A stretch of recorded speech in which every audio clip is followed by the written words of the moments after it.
Hello मेरे प्यारे दोस्तों, तो स्वागत करता हूं मैं आपका केवी एजुकेशन पर। तो अपनी जानदार, अपनी शानदार सीरीज नीट 2022 के लिए स्टार्ट होने जा रही है one day one chapter series. ठीक है, मैं आपको बिल्कुल जीरो पे अज्यूम कर रहा हूं कि आप बिल्कुल जीरो पे हो और आज से ही स्टार्ट करने जा रहे हो, है ना। बिल्कुल जीरो से स्टार्ट करेंगे और अंत तक जाएंगे, अंत तक इस सीरीज को कंप्लीट करेंगे। ठीक है, देखो मेरा टारगेट तो ये है 330 प्लस इस सीरीज से आने चाहिए। ये मैं जब बोल रहा हूं कि अगर आपको खुद को जीरो पे अज्यूम करना है, अगर आप खुद को ये मानते हो कि हमें थोड़ा बहुत आता है, तो 330 से ऊपर आप इजीली जा सकते हो।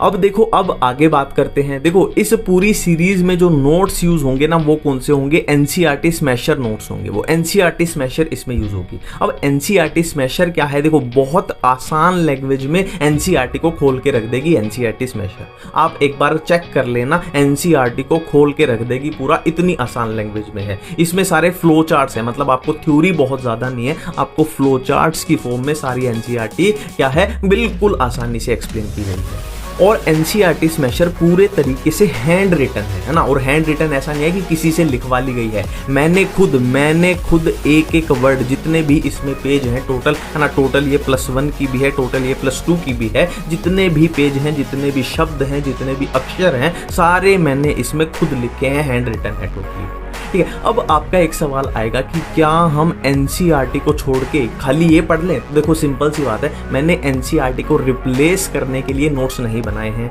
मैंने एनसीईआरटी की मदद करने के लिए, मतलब क्या है, उसको अगर आप इसको पढ़ के एनसीईआरटी पढ़ोगे ना, तो 10 मिनट आपकी नहीं लगने वाली। ठीक है, तो आसमान से कोई देवता या कुछ भी आ जाए, कभी भी एनसीईआरटी को स्किप नहीं करना है। Never skip NCERT. चाहे कोई कुछ भी बोल दे, दुनिया जहान का कोई भी कितनी भी बड़ी तोप हो वो भी बोल दे, तो भी एनसीईआरटी को कभी स्किप नहीं करना है। ठीक है, तो अब हम स्टार्ट करने जा रहे हैं। फालतू का मैं इंट्रोडक्शन में टाइम वेस्ट नहीं करूंगा। आज ये थोड़ा बहुत फिर भी बता दिया, पर आगे से ये भी इतना नहीं बताऊंगा। तो आज मैंने बोला था कि हम ह्यूमन फिजियो से स्टार्ट करेंगे, और ह्यूमन फिजियो में सबसे पहले डाइजेशन एंड अब्जॉर्प्शन हम स्टार्ट करने जा रहे हैं। Let's start. तो प्यारे दोस्तों, हम स्टार्ट करने वाले हैं डाइजेशन एंड अब्जॉर्प्शन। ठीक है, अपना पहला पॉइंट है कि digestion is carried out by both कौन सी मैकेनिकल एंड बायोकेमिकल प्रोसेस। देखो इसका मतलब सिंपल सा है, जब हम खाना खाते हैं तो हम उस पे मैकेनिकल काम भी करते हैं, जैसे कि हमने दांतों से उसको तोड़ा, और एलिमेंट्री कैनाल में जैसे जैसे वो फूड जाएगा, मसल की, है ना, मसल मूवमेंट से उस पे काम करवाया, वो हो गया अपना मैकेनिकल काम हो गया। ठीक है, और क्या है, डाइजेशन के अंदर हम फूड पर बायोकेमिकल काम भी कराते हैं। केमिकल यानी हम एंजाइम्स का यूज भी करते हैं, है ना। तो फूड के लिए, है ना, यानी फूड की डाइजेशन के लिए मैकेनिकल प्रोसेस भी यूज होगी एंड बायोकेमिकल प्रोसेस का भी यूज होगा। ठीक है, नेक्स्ट अपना पॉइंट है कि ह्यूमन डाइजेस्टिव सिस्टम। देखो ह्यूमन डाइजेस्टिव सिस्टम में क्या क्या होता है? एलिमेंट्री कैनाल होती है और एसोसिएटेड ग्लैंड्स होते हैं। ठीक है, इसको मैं आपको सिंपल तरीके से समझाऊंगा। देखो एलिमेंट्री कैनाल अपनी क्या होती है? देखो फॉर एग्जांपल ये एक पाइपलाइन है, देखो नाम में ही आ रहा है कैनाल। कैनाल मतलब ये एक कैनाल है, तो ये अपनी एलिमेंट्री कैनाल है, जो कि कहां से, माउथ से शुरू होती है और एनस पर खत्म होती है। ठीक है, अब बेसिकली होगा क्या, इसमें क्या होगा, अपने फूड का डाइजेशन होगा। ये अपना फूड ऐसे ऐसे ऐसे जाएगा, सिंपल सी बात है। ठीक है, अब यहाँ पे एसोसिएटेड ग्लैंड्स, ये ग्लैंड्स क्या करेंगे, जो ये फूड इस पाइपलाइन यानी एलिमेंट्री कैनाल से जा रहा है, ये ग्लैंड्स, देखो मान लो ये सलाइवरी ग्लैंड है, ये अपना लीवर है, ये अपना पेनक्रियाज है, तो ये ग्लैंड्स क्या करेंगे, इस पे एंजाइम्स की बौछार करेंगे, एंजाइम्स की बौछार। तो इस तरीके से अपना पूरा डाइजेस्टिव सिस्टम कंप्लीट हुआ। कौन सा? एलिमेंट्री कैनाल और एसोसिएटेड ग्लैंड से मिलके बना, है ना। अल्टीमेटली तो अपने को डाइजेशन ही करानी है। ठीक है, नेक्स्ट है flow of elementary canal. Elementary का कैनाल का फ्लो क्या बोलता है? देखो सबसे पहले क्या आएगा, माउथ आएगा, फिर क्या आएगा, फेरिंग्स आएगा, फिर ईसोफेगस आएगा, फिर स्टमक आएगा, फिर क्या आएगी अपनी स्मॉल इंटेस्टाइन। और स्मॉल इंटेस्टाइन में क्या क्या होता है, 3 पार्ट होते हैं उसके, duodenum, jejunum and ileum. Small intestine के बाद क्या आएगी अपनी लार्ज इंटेस्टाइन, और लार्ज इंटेस्टाइन के भी 3 part, caecum, colon and rectum. Rectum, फिर लास्ट में एनएस। हमने यहाँ पे बात की थी ना, एलिमेंट्री कैनाल माउथ से शुरू होगी और एनएस पे खत्म होगी, तो ये माउथ से शुरू हुई और एनएस पे खत्म हुई। माउथ, फिर फेरिंग्स, फिर ईसोफेगस, फिर स्टमक, और स्टमक के बाद स्मॉल इंटेस्टाइन। स्मॉल इंटेस्टाइन के 3 पार्ट होते हैं, ड्यूडेनम, जुजिनम, इलियम। अब यहाँ पे लॉजिक की बात है, जो स्टमक को जो स्टमक के साथ ज्वाइन करेगी ना, वो कौन सी होगी? अपनी ड्यूडेनम होगी, फिर आएगी जुजिनम, फिर इलियम, फिर इलियम किसको ज्वाइन करेगी? सीकम को, फिर कोलोन, फिर रेक्टम, फिर एनएस होगा। ठीक है, सिंपल सी बात है। अब बढ़ते हैं आगे। देखो, common passage for food and air, बहुत ही सुपर हिट क्वेश्चन है, बहुत सुपर हिट क्वेश्चन है, इस पे 5 स्टार लगा लेना। अब फेरिंग्स है। देखो, यहां पे हमने सीख लिया कि फेरिंग्स जो है वो कॉमन पैसेज है फूड एंड एयर के लिए। अब नेक्स्ट है कि विंड पाइप की ओपनिंग को क्या बोलते हैं? ग्लोटिस बोलते हैं, और फूड पाइप की ओपनिंग को गलेट बोलते हैं। अब इस चीज को समझने के लिए मैं सिंपल सी आपको चीज बताऊंगा। देखो, हमने अभी अभी बात की कि common passage for food and air क्या है? फेरिंग्स है। तो मान लो ये अपना फेरिंग्स है, ये अपना फेरिंग्स है। अब फेरिंग्स से क्या होगा? अपनी दो पाइप निकल जाएंगी। ठीक है, अब यहां से अपनी 2 पाइप निकल जाएंगी। एक अपनी क्या हो जाएगी? मान लो फूड पाइप हो जाएगी, है ना, जहां पे अपना खाना जाएगा, और दूसरी हो जाएगी अपनी विंड पाइप हो जाएगी, यानी जहां से अपनी रेस्पिरेशन होगी, जहां से अपनी हवा जाएगी, गैसेस जाएंगी। ठीक है, तो बिल्कुल क्लियर हो। यहां से क्या है? अपनी ये फूड पाइप गई और ये विंड पाइप गई। एक है खाने की नाली और एक है सांस की नाली। ठीक है, नली बोलो, नाली नहीं, नाली थोड़ा अच्छा नहीं लगता। ठीक है, तो यहां पे क्या बात की गई है कि विंड पाइप की जो ओपनिंग है उसको ग्लोटिस बोलते हैं। देखो, ये अपनी विंड पाइप है, तो इसकी ओपनिंग मान लो यहां पे है, तो इसको क्या बोलते हैं? ग्लोटिस बोलते हैं। और फूड पाइप की ओपनिंग को गलेट बोलते हैं। फूड पाइप की ओपनिंग कहां होगी? यहां होगी, इसको गलेट बोलते हैं, गलेट। ठीक है, अब एक वर्ड आपने सुना होगा, एपिग्लोटिस। एपिग्लोटिस, देखो, एपी का मतलब क्या होता है? ऊपर, है ना। एपी का मतलब ऊपर, जैसे हाइपो का मतलब होता है नीचे, एपी का मतलब होता है ऊपर। और ग्लोटिस मतलब ऐसी स्ट्रक्चर जो ग्लोटिस के ऊपर प्रेजेंट है, ऐसी स्ट्रक्चर जो ग्लोटिस के ऊपर प्रेजेंट है। देखो, ग्लोटिस कहां था? अपना विंड पाइप, ये अपना ग्लोटिस है, और ग्लोटिस के ऊपर क्या प्रेजेंट है? एक कार्टिलेजिनस फ्लैप, है ना, एक कार्टिलेजिनस। ये याद रखना है एपिग्लोटिस के बारे में कि कैसा है? कार्टिलेजिनस है ना, ये प्रेजेंट है। अब इसका काम क्या है? देखो, जब हम खाना खाते हैं तो खाना कहां जाएगा? अपना फूड पाइप में ही तो जाएगा। तो हमारी क्या कोशिश होती है हमारी बॉडी की कि जब हम खाना खाएं तो जो खाना है ना, जो पिज्जा है, बर्गर है, कुछ भी है, वो हमारे सांस की नाली में ना जाए, वो हमारी विंड पाइप में ना जाए। तो इसीलिए जब हम खाना खाएंगे तो ये जो कार्टिलेजिनस फ्लैप है ना, जिसको हमने एपिग्लोटिस बोला है, ये क्या है? इसको बंद कर देता है। किसको? ग्लोटिस को, है ना, ओपनिंग है ना, ये ग्लोटिस को बंद कर देता है, तो फूड यहां पे अपना नहीं जा पाएगा। ठीक है, सिंपल है, सब कुछ समझ में आ रहा है। ठीक है, नेक्स्ट हम टीथ यानी दांतों के बारे में बात करने वाले हैं। देखो, दांतों के बारे में 3 ही पॉइंट अपने को याद रखने हैं। एक है थिकोडोंट, एक है डायफायोडोंट, एक है हेट्रोडोंट। ठीक है, हम किसकी बात कर रहे हैं? जाहिर सी बात है, ह्यूमन फिजियो पढ़ रहे हैं, तो हम ह्यूमंस के दांतों की बात कर रहे हैं। तो ह्यूमंस, है ना, इंसानों के दांत, हमारे दांत, मेरे दांत, आपके दांत, उनके बारे में अपने को 3 चीजें याद रखनी है। थिकोडोंट होते हैं, डायफायोडोंट होते हैं, और हेट्रोडोंट होते हैं। अब यहाँ पे बिल्कुल भी हम रटेंगे नहीं, इनको समझेंगे। देखो, जो डोंट वर्ड होता है ना, वो दांतों के लिए आया। डोंट वर्ड जो है वो दांतों के लिए आया। आपने सुना ना, डेंटिस्ट, है ना, डेंटिशन, है ना, वो कहाँ से आया है? दांतों के लिए। अब थीको का मतलब क्या है? कि जो अपने दांत है ना, वो जॉ बोन के सॉकेट में एम्बेडेड है। थीकोडोंट का मतलब क्या है? जो अपने दांत हैं वो जॉ बोन के सॉकेट में एम्बेडेड है। बात खत्म। नेक्स्ट बात करते हैं डायफायोडोंट की। देखो, डोंट तो मतलब दांत है, और डाय का मतलब क्या होता है? 2। डाय का मतलब होता है 2। मतलब क्या है? हमारी जिंदगी में जो हमारे दांत हैं वो 2 बार आते हैं, है ना। आपने देखा होगा बचपन में जो दांत आते थे, हम बोलते थे ना दूध के दांत, और छोटे बच्चों के दांत है ना टूटते हैं एक बार, वो क्या होते हैं? टेम्परेरी। नाम से ही पता लग रहा है टेम्परेरी, मतलब वो भाई टूटेंगे वो, है ना, टेम्परेरी या डेसिडस। और फिर उसके बाद जो दांत आते हैं ना, जो दांत अभी आपके पास है ना, नीट की तैयारी कर रहे हो तो आपके ये वाले तो टूट चुके होंगे, है ना। जो दांत आपके पास हैं, जो दांत मेरे पास हैं, वो कौन से हैं? परमानेंट या एडल्टेड, है ना। मतलब क्या है? अगर मैं मुक्का मार के आपके दांत तोड़ दूं तो वो आपके परमानेंट टीथ हैं, वो दोबारा नहीं आएंगे, आप बिना दांतों के रह जाओगे फिर। ठीक है, तो नेक्स्ट पॉइंट है हेट्रोडोंट। देखो डोंट का मतलब होता है दांत, टीथ, है ना, और हेट्रो का मतलब होता है डिफरेंट, है ना। दो वर्ड होते हैं ना, एक होता है होमो, होमो का मतलब सेम, और हेट्रो का मतलब क्या होता है, डिफरेंट। तो हमारे जो दांत हैं वो डिफरेंट टाइप के हैं ना। आप अपने, है ना, आप शीशे में जाके देखो, अपने मुंह में देखो, तो सारे दांत की जो शेप है ना वो अलग अलग टाइप की मिलेगी, है ना। कोई उसमें इंसीजर है, कोई कैनाइन है, कोई प्री मोलर है, कोई मोलर, है ना, कोई तीखा सा है, कोई ऐसे फ्लैट से सरफेस का है, तो अलग अलग है ना। कैसे कैसे, incisor, canine, pre molar, molar, है ना, ये अलग अलग टाइप के हैं, यानी डिफरेंट टाइप के हैं। और इसी डिफरेंट के लिए नाम आया क्या, हेट्रोडोंट। तीनों चीजें क्लियर हैं, थीकोडोंट, डायफायोडोंट, हेट्रोडोंट, बिल्कुल क्लियर है। अब नेक्स्ट बढ़ते हैं डेंटल फॉर्मूला। इस पे आप 10 स्टार 20 स्टार कितने भी स्टार लगा लेना, बहुत ही सुपर हिट क्वेश्चन है कि अडल्ट ह्यूमन का डेंटल फॉर्मूला क्या है, 2123 अपॉन 2123, ये है अडल्ट ह्यूमन का डेंटल फॉर्मूला। ठीक है, अब यहाँ पे याद रखना है ये 2123, ये पूरा फ्लो याद रखना, पहले इंसीजर, फिर कैनाइन, फिर प्री मोलर, फिर मोलर। ठीक है, 2123, 2 क्या है, इंसीजर है, 1 क्या है, कैनाइन है, 2 क्या है, प्री मोलर है, और 3 क्या है, मोलर है।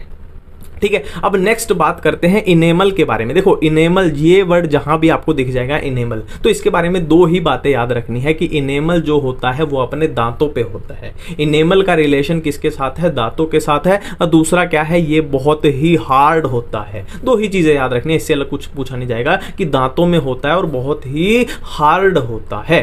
अब नेक्स्ट अपना टॉपिक है टंग। टंग को हिंदी में क्या बोलते हैं, जीभ बोलते हैं, सबको पता है। देखो बिल्कुल ये एनसीईआरटी का ना क्रिस्प चल रहा है आपके सामने, जो भी ये पॉइंट मैंने लिखे हुए ना पूरा एनसीईआरटी से निकल के आए हैं, एक एक चीज आपकी कवर हो जाएगी, आप एनसीईआरटी जाके चेक कर सकते हो। ठीक है, तो टंग के बारे में पहला पॉइंट है कि जो टंग है, अपनी जीभ है, वो मस्कुलर होती है। देखो एक कहावत सुनी होगी ना, कोई कुछ गलत बोल देता है, फिर उसको कवर करने के लिए वो क्या बोलता है कि जीभ में जो है वो हड्डियां नहीं होती, बेचारी फिसल जाती है ना। तो जीभ में हड्डी, बोन्स तो होती नहीं है ना, तो क्या होती है उसमें, मसल्स होती हैं। और इसी, है ना, देखो मसल क्या करती है, कॉन्ट्रैक्शन करती है ना, मूवमेंट कराती है, और इसी की वजह से जो हमारी जीभ है वो फ्रीली मूवेबल है ना। मतलब क्या है, हम जहां भी जीभ को घुमाना चाहें, है ना, घूम सकती है, मुंह में किधर भी घुमा लो उसको ना, मसल्स हैं उसमें, सिंपल सी बात है।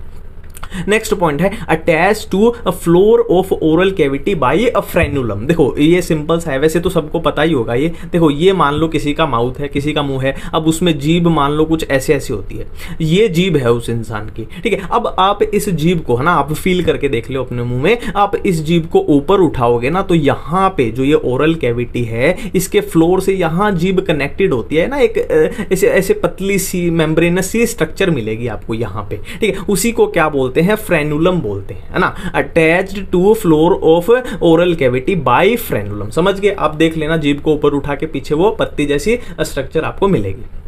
ठीक है, नेक्स्ट है, देखो जीभ का अगर आप ऊपर वाला सरफेस देखोगे ना, तो वो बिल्कुल स्मूथ नहीं होता, वो थोड़ा खुरदरा सा होता है, खुरदरा सा होता है। क्यों होता है, क्योंकि उस पर पेपिली प्रेजेंट होते हैं, है ना। अपर सरफेस है वो पेपिली। आप जीभ का जब ऊपर वाला सरफेस देखोगे तो वो स्मूथ नहीं होता, वो थोड़ा खुरदरा सा होता है। क्यों, क्योंकि वो पेपिली उस पर प्रेजेंट है, और पेपिली के ऊपर क्या प्रेजेंट होते हैं, टेस्ट बड्स प्रेजेंट होते हैं। बोलते हैं ना, जीभ से ही तो अपना स्वाद आता है, मीठा है, तीखा है, खट्टा है, नमकीन है, तो वो अलग अलग टेस्ट बड प्रेजेंट है जो अलग अलग स्वाद हमें फील कराते हैं। ठीक है, नेक्स्ट बात हम करने वाले हैं किसके बारे में, स्टमक के बारे में। देखो एनसीईआरटी में जो भी स्टमक के बारे में कंफ्यूजन दी हुई है वो सारी यहाँ पे आपको कवर हो जाएंगे। ठीक है, सारा एनसीईआरटी से ही ये निकला है। सबसे पहली बात की जो स्टमक होता है वो जे शेप होता है। देखो हमने बात की थी एलिमेंट्री कैनाल में। एलिमेंट्री कैनाल में कैसे बात की थी, पहले आएगा माउथ आएगा, माउथ के बाद फेरिंग्स आएगा, फेरिंग्स के बाद ईसोफेगस आएगा, फिर आएगा स्टमक आएगा, फिर क्या आएगी अपनी स्मॉल इंटेस्टाइन आएगी, फिर क्या आएगी लार्ज इंटेस्टाइन, और लास्ट में एनएस। ये अपनी क्या थी, ये एलिमेंट्री कैनाल थी। तो अपना स्टमक कहाँ पे है इसमें, ये अपना स्टमक है ना। मतलब इसके स्टमक के इधर क्या है, ईसोफेगस है, और इधर क्या है, स्मॉल इंटेस्टाइन है। ठीक है, तो स्टमक का एक छोटा सा इधर डायग्राम बना लेते हैं हम, जे शेप। देखो ये मान लो ईसोफेगस है, ये ईसोफेगस इधर से आ रहा है, और ये ऐसे स्टमक बन रहे हैं। ठीक है, डायग्राम थोड़ी चित्रकारी कमजोर है मेरी, समझ जाना, ठीक है। तो ये ईसोफेगस आया और ये अपना स्टमक है बीच में, और यहाँ ये ज्वाइन करेगा किसको, स्मॉल इंटेस्टाइन को, और स्मॉल इंटेस्टाइन में भी किसको, ड्यूडेनम को, है ना, ड्यूडेनम के बाद ज्यूजेनम फिर इलियम, ठीक है। अब स्टमक के क्या है, 4 पार्ट होते हैं। देखो ये जे शेप है ना, थोड़ा जे सा बन रहा है ना, ऐसे जे बन रहा है, तो ये जे शेप है, ठीक है। और स्टमक के 4 पार्ट होते हैं। देखो पहला पार्ट तो ये वाला हो जाएगा स्टमक का, थोड़ा थोड़ा मैं आपको आइडिया दे दूंगा। पहला ये वाला हो जाएगा, और दूसरा ये वाला हो जाएगा, और तीसरा ये वाला हो जाएगा, और फोर्थ जो यहाँ पे ज्वाइन करेगा स्मॉल इंटेस्टाइन को, ये वाला हो जाएगा। अब इनके नाम देख लेते हैं। देखो ये वाला जो पार्ट होगा ना, एक होगा ये वाला, एक होगा ये वाला, एक होगा ये वाला, और एक होगा ये वाला, ठीक है। ये वाला जो पार्ट होगा उसको बोलते हैं कार्डियक पार्ट, ये वाला, ठीक है। और ये वाला जो पार्ट होगा उसको बोलते हैं फंडिक रीजन, है ना, फंडस उसको बोलते हैं। और ये वाला सबसे बड़ा वाला जो दिख रहा है, ये क्या होगा, बॉडी होगा। और ये नीचे है जो, है ना, ऐसे याद रखना, जो पैरों में है, जो पैरों की तरफ यानी नीचे है, जो पैरों की तरफ है वो होगा पाइलोरिक, ठीक है। ये वाला कौन सा हुआ, कार्डियक, ये वाला हुआ फंडिक, और ये वाला सबसे बड़े वाला मोटे वाला जो दिख रहा है ये हुआ बॉडी, और सबसे नीचे पैरों की तरफ जो है वो क्या हुआ, अब पाइलोरिक हो गया। 4 पार्ट हो गए, कौन से, fundus, cardiac, body, pyloric. Simple सी बात है। अब यहाँ पे एक बात लॉजिकली हमें दिख रही है कि ईसोफेगस से कौन सा कनेक्टेड हो रहा है, कार्डियक वाला कनेक्टेड हो रहा है। सिंपल सी बात ये हमें दिखाई दे रही है। और इधर स्मॉल इंटेस्टाइन यानी ड्यूडेनम, है ना, स्मॉल इंटेस्टाइन में सबसे पहले कौन सी आएगी, ड्यूडेनम ही तो आएगी। तो ड्यूडेनम के साथ कौन सा कनेक्टेड हो रहा है, इधर पाइलोरिक कनेक्टेड हो रहा है। ये कॉमन सेंस की बात है जो हमें देखने से ही पता लग रही है, ठीक है।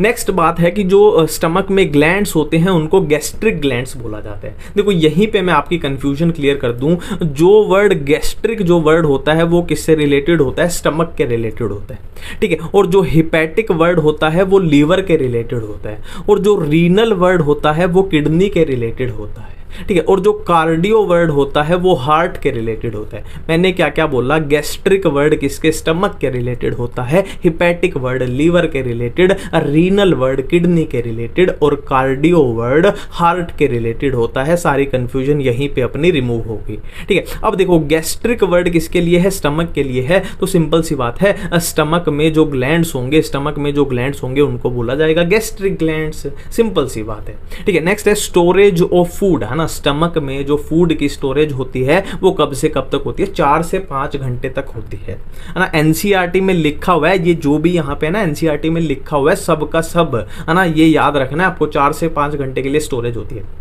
नेक्स्ट है मस्कुलर मूवमेंट, चर्निंग मूवमेंट। देखो सिंपल सी बात है, यहाँ पे मस्कुलर मूवमेंट जो आएंगी ना वो एक आपसे पूछी जाएगी ईसोफेगस में। देखो ईसोफेगस को ई से भी लिख सकते हो पर मैं ओ से लिख रहा हूँ, ठीक है। ईसोफेगस में लिखी जाएगी, एक पूछी जाएगी, एक अपने से पूछी जाएगी स्टमक में, ठीक है। तो ईसोफेगस में जो मस्कुलर मूवमेंट होती है उनको बोला जाता है पेरिस्टाल्टिक मूवमेंट, उनको बोला जाता है पेरिस्टाल्टिक मूवमेंट। और स्टमक में जो मस्कुलर मूवमेंट दिखाई देंगी उनको बोला जाता है क्या, टर्निंग मूवमेंट, ठीक है। इससे अलग अपने से मस्कुलर मूवमेंट का एलिमेंट्री कैनाल में क्वेश्चन भी नहीं पूछा जाएगा, ठीक है। ईसोफेगस में पेरिस्टाल्टिक मूवमेंट और स्टमक में अंदर चर्निंग मूवमेंट होती है। ये पॉइंट भी क्लियर हो गया। स्टेज ऑफ फूड काइम, ये पॉइंट अभी यहां छोड़ दो, आगे मैं अच्छे से ये भी कंफ्यूजन रिमूव करूंगा आपकी। बोलस किसको बोलते हैं, काइम किसको बोलते हैं, ये कंफ्यूजन भी क्लियर करेंगे।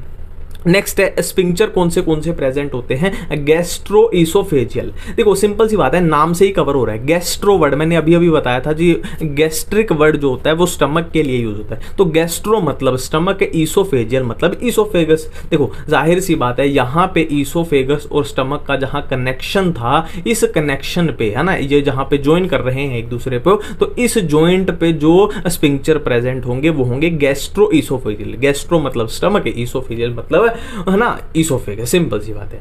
नेक्स्ट है पाइलोरिक स्पिंक्चर। देखो एक तो यहां पे थे, कहां पे, जहां ईसोफेगस के साथ इसने ज्वाइन किया, मतलब इन शॉर्ट हम बोल सकते हैं जहां स्टमक की शुरुआत हुई वो वाले स्पिंक्चर। और दूसरे स्पिंक्चर होंगे जहां स्टमक खत्म हुआ अपना, जहां पे एंड हुआ। और स्टमक जहां पे एंड हुआ तो वो किसको ज्वाइन करेगा, ड्यूडेनम को ज्वाइन करेगा। और ड्यूडेनम को स्टमक के किस पार्ट ने ज्वाइन किया था, पाइलोरिक पार्ट ने ज्वाइन किया था। ये बात हम कर चुके हैं, तो वो कौन से हो जाएंगे, पाइलोरिक स्पिंक्चर हो जाएंगे ना, विद ड्यूडेनम। सिंपल सी बात है। अब नेक्स्ट बात करेंगे हम स्मॉल इंटेस्टाइन के बारे में एंड लार्ज इंटेस्टाइन के बारे में। देखो फिर से वही बात है, ये जो आपके सामने पॉइंट लिखे हुए हैं ना, ये एनसीईआरटी से ही निकल के आए हैं, है ना। जैसे ड्यूडेनम के बारे में इससे अलग आपको याद भी नहीं रखना है एनसीईआरटी में कुछ, जैसे कोलोन के बारे में इससे अलग कुछ नहीं याद रखना, सीकम के बारे में इससे अलग कुछ भी नहीं याद रखना है, ये एनसीईआरटी के पॉइंट निकल के आए हैं। देखो स्मॉल इंटेस्टाइन के 3 पार्ट होते हैं, हम ऑलरेडी कर चुके हैं। कौन से? Duodenum, jejunum, ileum. ठीक है, सिंपल सी बात है। अब ड्यूडेनम के बारे में आपको याद रखना है कि ये सी शेप होती है। याद रखना जो स्टमक अपना था वो कैसा था? जे शेप था, जे शेप। वो तो स्ट्रक्चर से अपने को पता भी लग रहा था, कंफ्यूजन मत कर देना। ड्यूडेनम कैसी है? सी, है ना, सी शेप है।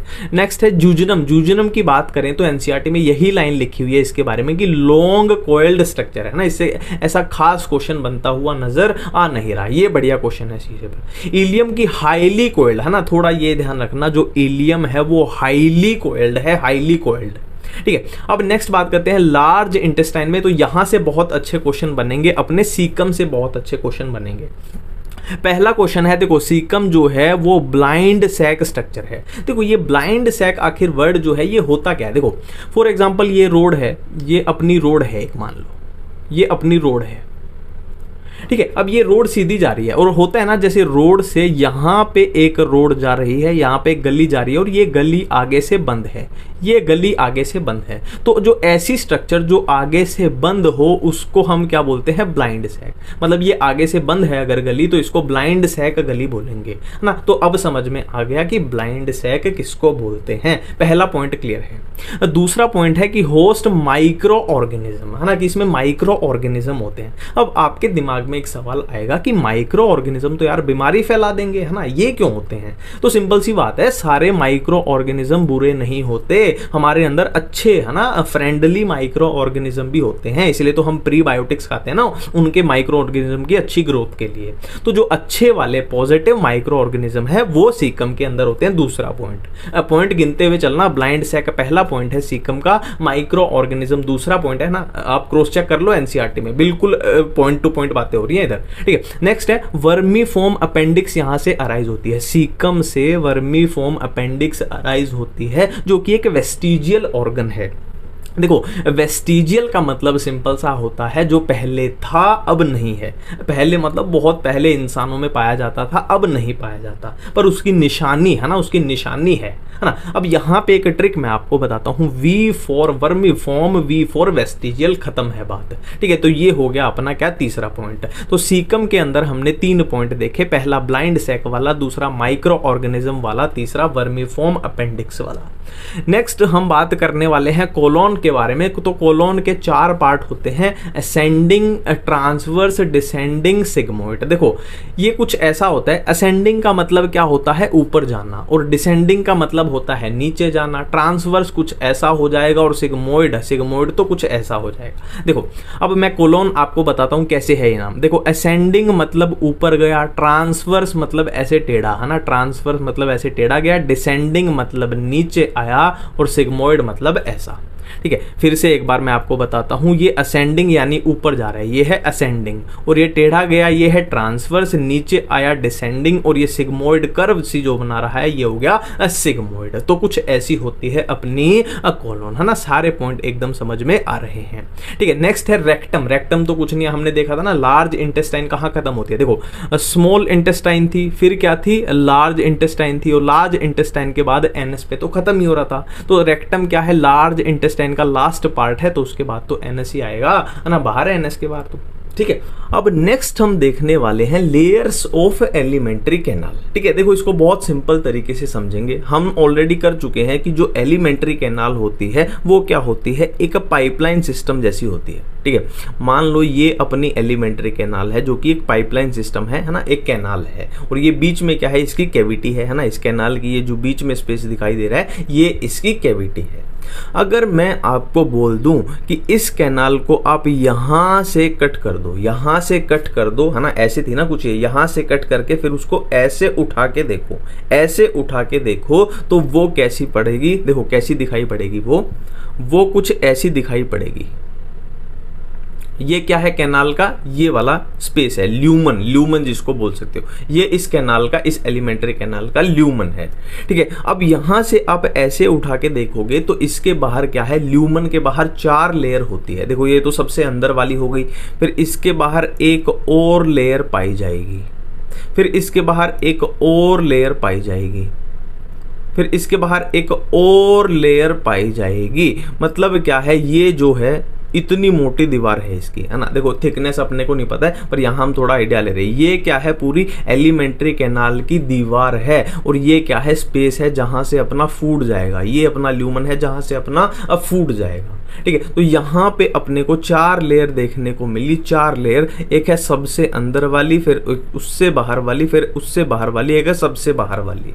तो सबसे अंदर वाली कौन सी होगी, म्यूकोजा होगी, और उससे बाहर वाली होगी सब म्यूकोजा, और उससे बाहर वाली होगी मस्कुलरिस, और सबसे बाहर वाली होगी सिरोसा। ठीक है, 4 लेयर होगी। सबसे बाहर वाली आउटर मोस्ट कौन सी होगी, देख लो यहाँ पे, सिरोसा हो गई। उससे अंदर कौन सी होगी, मस्कुलरिस होगी, और उससे अंदर सब म्यूकोजा, और सबसे अंदर जो पाई जाएगी म्यूकोजा, है ना। देखो नाम में आ रहा है म्यूकोजा, मतलब ये म्यूकस सिक्रेट करेगी, है ना, सबसे अंदर ही पाई जाएगी, जाहिर सी बात है, यहां से हमने देख लिया। ठीक है, फिर क्या है, म्यूकोजा के अंदर तो ये अपना स्पेस ही यानी ल्यूमन ही आ जाएगा। ठीक है, अब देख लेते हैं इनमें क्या क्या लिखा हुआ है, क्या क्या क्वेश्चन इनसे बन सकता है। देखो सिरोजा आउटर मोस्ट लेयर है, ये तो ऑटोमेटिक हो गया, made up of mesothelium and connective tissue. ठीक है, मस्कुलरिस जो है फॉर्म्ड बाय स्मूथ मसल। देखो जो ऐसे इनर ऑर्गन होते हैं ना, जैसे ट्रैक होते हैं, रेस्पिरेटरी ट्रैक हो गया, या फिर डाइजेस्टिव ट्रैक हो गया, या फिर रिप्रोडक्टिव ट्रैक हो गया, वहां पे जो भी मसल पाई जाएंगी ना, वो स्मूथ मसल ही पाई जाएंगी। क्योंकि स्केलेटल मसल जो होती हैं, स्केलेटल मसल, वो हाथ पैरों, चलने फिरने, दौड़ने भागने में काम आती हैं। ठीक है, अब यहाँ पे एक और सुपरहिट क्वेश्चन बनता है। देखो जो मसल है ना, ये मस्कुलरिस लेयर है, इसमें भी 2 टाइप की मसल्स हैं। एक इनर, जो इनर अंदर वाली साइड पाई जाएंगी, एक आउटर जो बाहर वाली साइड पाई जाएंगी। तो जो इनर वाली साइड पाई जाएंगी वो कौन सी है, सर्कुलर मसल है, और जो आउटर यानी बाहर वाली साइड पाई जाएंगी वो लॉन्गिट्यूडनल मसल है। सुपरहिट क्वेश्चन एक बन गया। ठीक है, नेक्स्ट है सब म्यूकोजा। देखो सब म्यूकोजा का सबसे बढ़िया क्वेश्चन ये है, देखो अगर आपसे पूछ लिया जाए कि इन चारों में से कौन सी ऐसी लेयर है जिसमें नर्व्स होती हैं, जिसमें ब्लड वेसल्स होती हैं, या जिसमें लिम्फ वेसल होती है, कौन सी ऐसी लेयर है, तो आंसर जाना चाहिए सब म्यूकोजा। और सब म्यूकोजा के बारे में याद रखना है कि ड्यूडनम के अंदर सब म्यूकोजा में ग्लैंड्स भी प्रेजेंट होते हैं। देखो नॉर्मली ग्लैंड्स है ना जो, वो म्यूकोजा बनाती है, पर ड्यूडनम के अंदर याद रखना है कि सब म्यूकोजा में भी ग्लैंड्स प्रेजेंट होते हैं। अब आ जाती है अपनी म्यूकोजा, और सबसे इंपॉर्टेंट ये है, forms lining of lumen of elementary canal. जाहिर सी बात है, सबसे अंदर वाली लेयर है तो ल्यूमन की लाइनिंग ये ही बनाएगी। ठीक है, forms rugae in stomach, forms villi in intestine. अब देखिए, अब हम इसको समझते हैं कि ये रूगी क्या है और ये विलाई क्या है, और ये म्यूकोजा से कैसे बने हैं। ठीक है, देखो यहां पे मैं एक आपको डायग्राम बनाना चाहूंगा, एक रफ डायग्राम मैं बनाना चाहूंगा, किसका, एलिमेंट्री कैनाल का। ये अपनी क्या है, एलिमेंट्री कैनाल है ना। एलिमेंट्री कैनाल हमें पता है माउथ से स्टार्ट होती है और एनस से स्टार्ट होती है। और लाइनिंग की बात कर लें तो देखो ये हमने सिर्फ म्यूकोजा दिखाई है। अब म्यूकोजा के बाहर कौन सी होगी, सब म्यूकोजा होगी, उसके बाहर कौन सी होगी, मस्कुलरिस होगी, उसके बाहर कौन सी होगी, सिरोसा होगी, जाहिर सी बात है। ठीक है, अब एलिमेंट्री कैनाल में क्या आता है, अपना माउथ आता है, फिर फेरिंग्स आता है, फिर ईसोफेगस आता है, फिर स्टमक आता है। तो मान लेते हैं ये इतना जो पोर्शन है, या ऊपर वाली साइड बनाता हूं, ऊपर वाली साइड सही रहेगा। ठीक है, देखो मान लेते हैं इतना जो पोर्शन है ना, ये रेड कलर वाला, ये किसका पोर्शन है, ये स्टमक का पोर्शन है, स्टमक का। और रेड कलर वाले पोर्शन के बाद ये मैं अगर ब्लैक कलर वाला पोर्शन बना दूं, तो ये मैं अगर बोल दूं ये पोर्शन है किसका, स्मॉल इंटेस्टाइन का। ठीक है, ये रेड वाला पोर्शन स्टमक का है, फिर स्मॉल इंटेस्टाइन का है, फिर अपनी लार्ज इंटेस्टाइन आ जाएगी। ठीक है, अब वो क्या बोलते हैं कि देखो यहां से मैं रब कर लेता हूं, इस पोर्शन से अपनी म्यूकोजा को रब कर लेता हूं। ठीक है, वो क्या बोलते हैं कि स्टमक के अंदर क्या है, म्यूकोजा ने रुगी की फॉर्मेशन की है। तो देखो ऐसे आ रही थी अपनी म्यूकोजा, आ रही थी, जब स्टमक आया तो ये छोटी छोटी ऐसे फोल्ड हो जाती है है ना, ऐसे कुछ फोल्ड हो जाती है और इसी को बोलते हैं, ये जो फोल्ड बन गए हैं इसी को बोलते हैं रुगी बोलते हैं। कहाँ पे बने हैं? स्टमक में बने हैं। जबकि स्मॉल इंटेस्टाइन में क्या बनेंगे? विलाई बनेंगे। और विलाई क्या है? देखो रुगी तो बहुत छोटे साइज के हैं, बट विलाई क्या है? ये फोल्डिंग थोड़ी ज्यादा ही बड़ी हो जाती है, कुछ इस तरीके से, कुछ इस तरीके से बन गई। ठीक है, ये अपने हो गए क्या? स्टमक में बन गए, रुगी बन गए। और ये क्या बन गए? विले बन गई। विली विली बोल लो या विलाई बोल लो, कुछ भी बोल लो। ठीक है, अब देखो विलाई बन गए हैं तो विलाई के ऊपर क्या प्रेजेंट होंगे? Micro villi. माइक्रो मतलब छोटे, मतलब विलाई से भी छोटे। अब विलाई से छोटे हैं तो उसके ऊपर प्रेजेंट होंगे कुछ इस तरीके से, जो इनको ब्रश बॉर्डर अपीयरेंस देंगे। ये प्रेजेंट होंगे विलाई के ऊपर क्या? माइक्रो विलाई प्रेजेंट होंगे, जाहिर सी बात है। ठीक है, अब आपको पूछना चाहिए कि म्यूकोजा बेचारी ठीक ठाक जा रही थी, सीधी सीधी जा रही थी, ये उसने क्या करना शुरू कर दिया? ये फोल्ड क्यों होना शुरू हो गई? तो सिंपल सी बात है, इस फोल्ड है ना, जो यहाँ पे फोल्ड हुई, जो विलाई बनाई, तो इस सब का रीजन क्या होता है? देखो अल्टीमेटली करानी क्या है? डाइजेशन करानी है। तो डाइजेशन के लिए सरफेस एरिया को इंक्रीज करना, डाइजेशन के लिए क्या है? सरफेस एरिया को इंक्रीज करना, ये इनका मकसद रहता है ना। देख लो ये सीधी सीधी सी जा रही थी और ऐसे फोल्ड होने से कितना एरिया बढ़ चुका है, कितना एरिया बढ़ चुका है, सरफेस एरिया इंक्रीज हो चुका है। पहली बात ये क्लियर हो गई।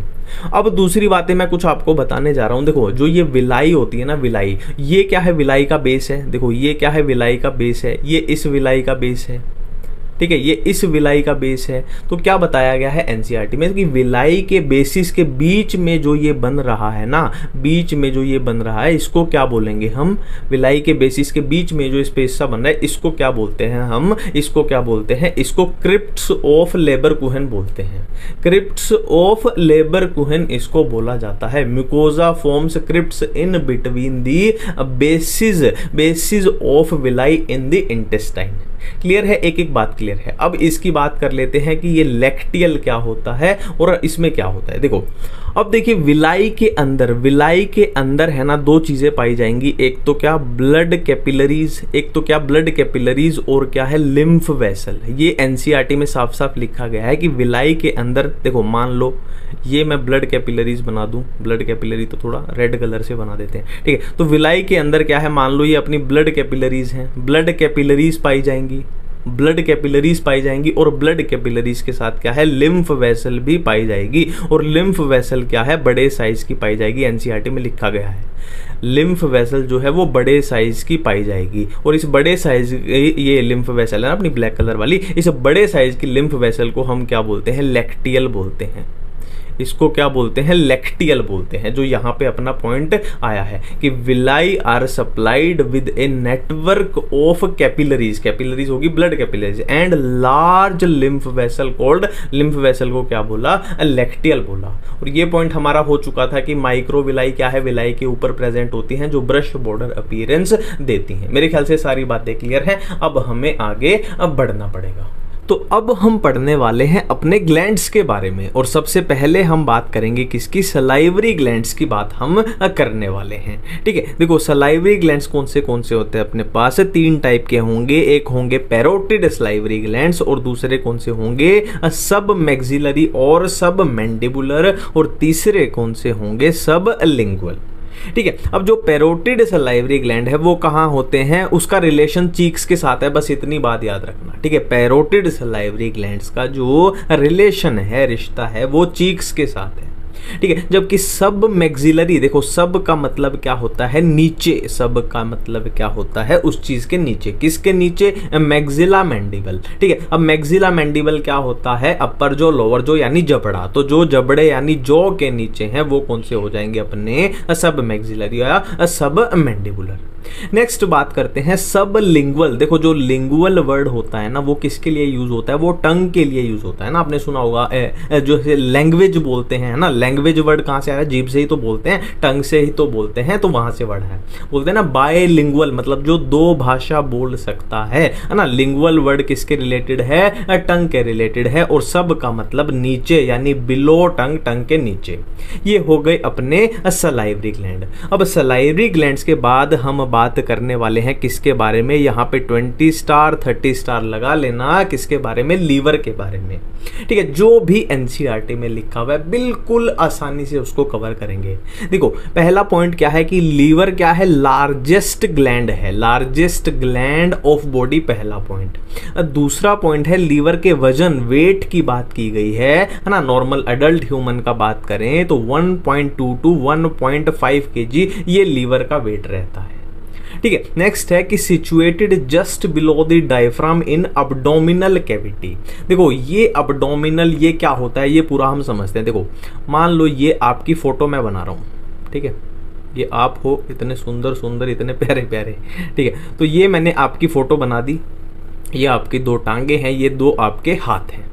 ठीक है, अब यहाँ पे समझो, यहाँ पे अगर अपना डायफ्राम है ना, ये अपना डायफ्राम है, तो डायफ्राम से ऊपर वाला जो पोर्शन होगा ना, ये वाला जो चेस्ट वाला रीजन होता है वो क्या होता है, थोरेक्स रीजन होता है। और ये वाला रीजन अपना कौन सा होता है, अब्डोमिनल रीजन होता है। ठीक है, अब देखो यहाँ सिंपल सा लॉजिक से अपनी चीजें कवर हो जाएंगी। थोरेसिक कैविटी में क्या प्रेजेंट होंगे, लंग्स प्रेजेंट होंगे, फेफड़े प्रेजेंट होंगे, कॉमन सेंस की बात है। और थोरेसिक कैविटी में क्या होता है, और थोरेसिक कैविटी में क्या होता है, लेफ्ट साइड पे क्या होता है, हार्ट प्रेजेंट होता है। देखो यहाँ पे लेफ्ट साइड ही आएगा, तो थोरेसिक कैविटी में हार्ट प्रेजेंट होता है, और क्या लंग्स होंगे, लंग्स तो सबको पता ही है थोरेसिक कैविटी में होंगे। अब डोमिनल कैविटी में बात करें तो राइट साइड क्या पाया जाएगा, लीवर पाया जाएगा, राइट साइड लीवर पाया जाएगा, और नीचे आएंगे तो दोनों साइड एक एक किडनी पाई जाएगी। ठीक है, एक बार फिर से मैं आपको रिवाइज करा देता हूं, जो थोरेक्स कैविटी है उसमें लंग्स पाए जाएंगे, और क्या है, लेफ्ट साइड में हार्ट पाया जाएगा। अब ये राइट लेफ्ट में कंफ्यूज मत हो जाना, ये इंसान अपनी तरफ फेस करके खड़ा है तो ये इसका लेफ्ट हो जाएगा और ये इसका राइट हो जाएगा। ठीक है, और राइट साइड में क्या पाया जाएगा, इधर अब्डोमिनल कैविटी में लीवर पाया जाएगा, और क्या है, किडनी तो दोनों साइड होती है ना, लेफ्ट साइड भी और राइट साइड भी, लेफ्ट साइड भी, दोनों साइड होती है। ठीक है, ये कॉमन सा होता है अपनी पूरी बॉडी का। ठीक है, तो लीवर कहाँ है, लीवर कहाँ है, just below the diaphragm, diaphragm के नीचे है, कहाँ पे, अब्डोमिनल कैविटी में है। कुछ भी याद करना नहीं है, कॉमन सेंस की अब बातें हैं। अब देखो नेक्स्ट बात करने जा रहे हैं कंफ्यूजन्स ऑफ लीवर, हैं जो भी एनसीईआरटी में लीवर के रिलेटेड कंफ्यूजन है ना, सारी आपकी मैं दूर कर दूंगा। यहाँ पे थोड़ा सा आपका एक्स्ट्रा फोकस चाहूंगा, और मैं जो बताना चाह रहा हूँ उसको समझना। ये जो सारा है ना, ये सारा ऑटोमेटिक आपका याद हो जाएगा। देखो ये फ्लो क्या बोलता है कि लीवर के अंदर होते हैं 2 लोब्स, और लोब्स के अंदर होते हैं हेपेटिक लोब्यूल्स, हेपेटिक लोब्यूल्स के अंदर होती हैं हेपेटिक सेल, और ये सेल क्या करती हैं, बाइल को सिक्रीट करती हैं, और ये बाइल गोल ब्लैडर में जाके स्टोर हो जाता है। ठीक है, कुछ भी समझ में नहीं आया कोई बात नहीं, अब इसको समझते हैं हम, और इसको याद भी यहीं पे करके जाएंगे।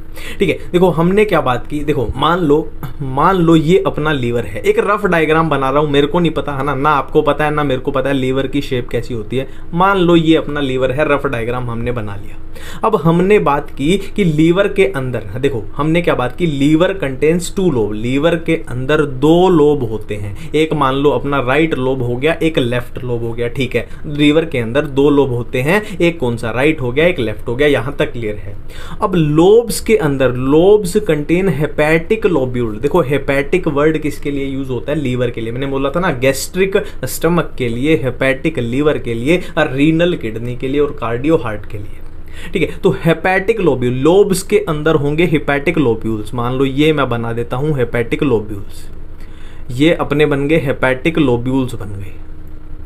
ठीक है भाई, लोब्स के अंदर है हेपेटिक लोब्यूल्स। अब हेपेटिक लोब्यूल्स के अंदर क्या है, हेपेटिक सेल्स हैं। हेपेटिक लोब्यूल्स के अंदर क्या है, हेपेटिक सेल्स हैं। ये हमने हेपेटिक सेल बना दी है ना। देख लो रफ डायग्राम से सारी चीजें अपनी आसान हो जाती है ना, सबके अंदर होंगी, मैं कुछ का बना के दिखा रहा हूं। तो हेपेटिक सेल्स क्या करेंगी, हेपेटिक सेल्स क्या करेंगी, ये क्या करेंगी, हेपेटिक सेल ये बाइल सिक्रीट करेंगी। देखो ऐसे मान लो इसने बाइल सिक्रीट कर दिया, ये क्या सिक्रीट कर दिया, बाइल सिक्रीट कर दिया।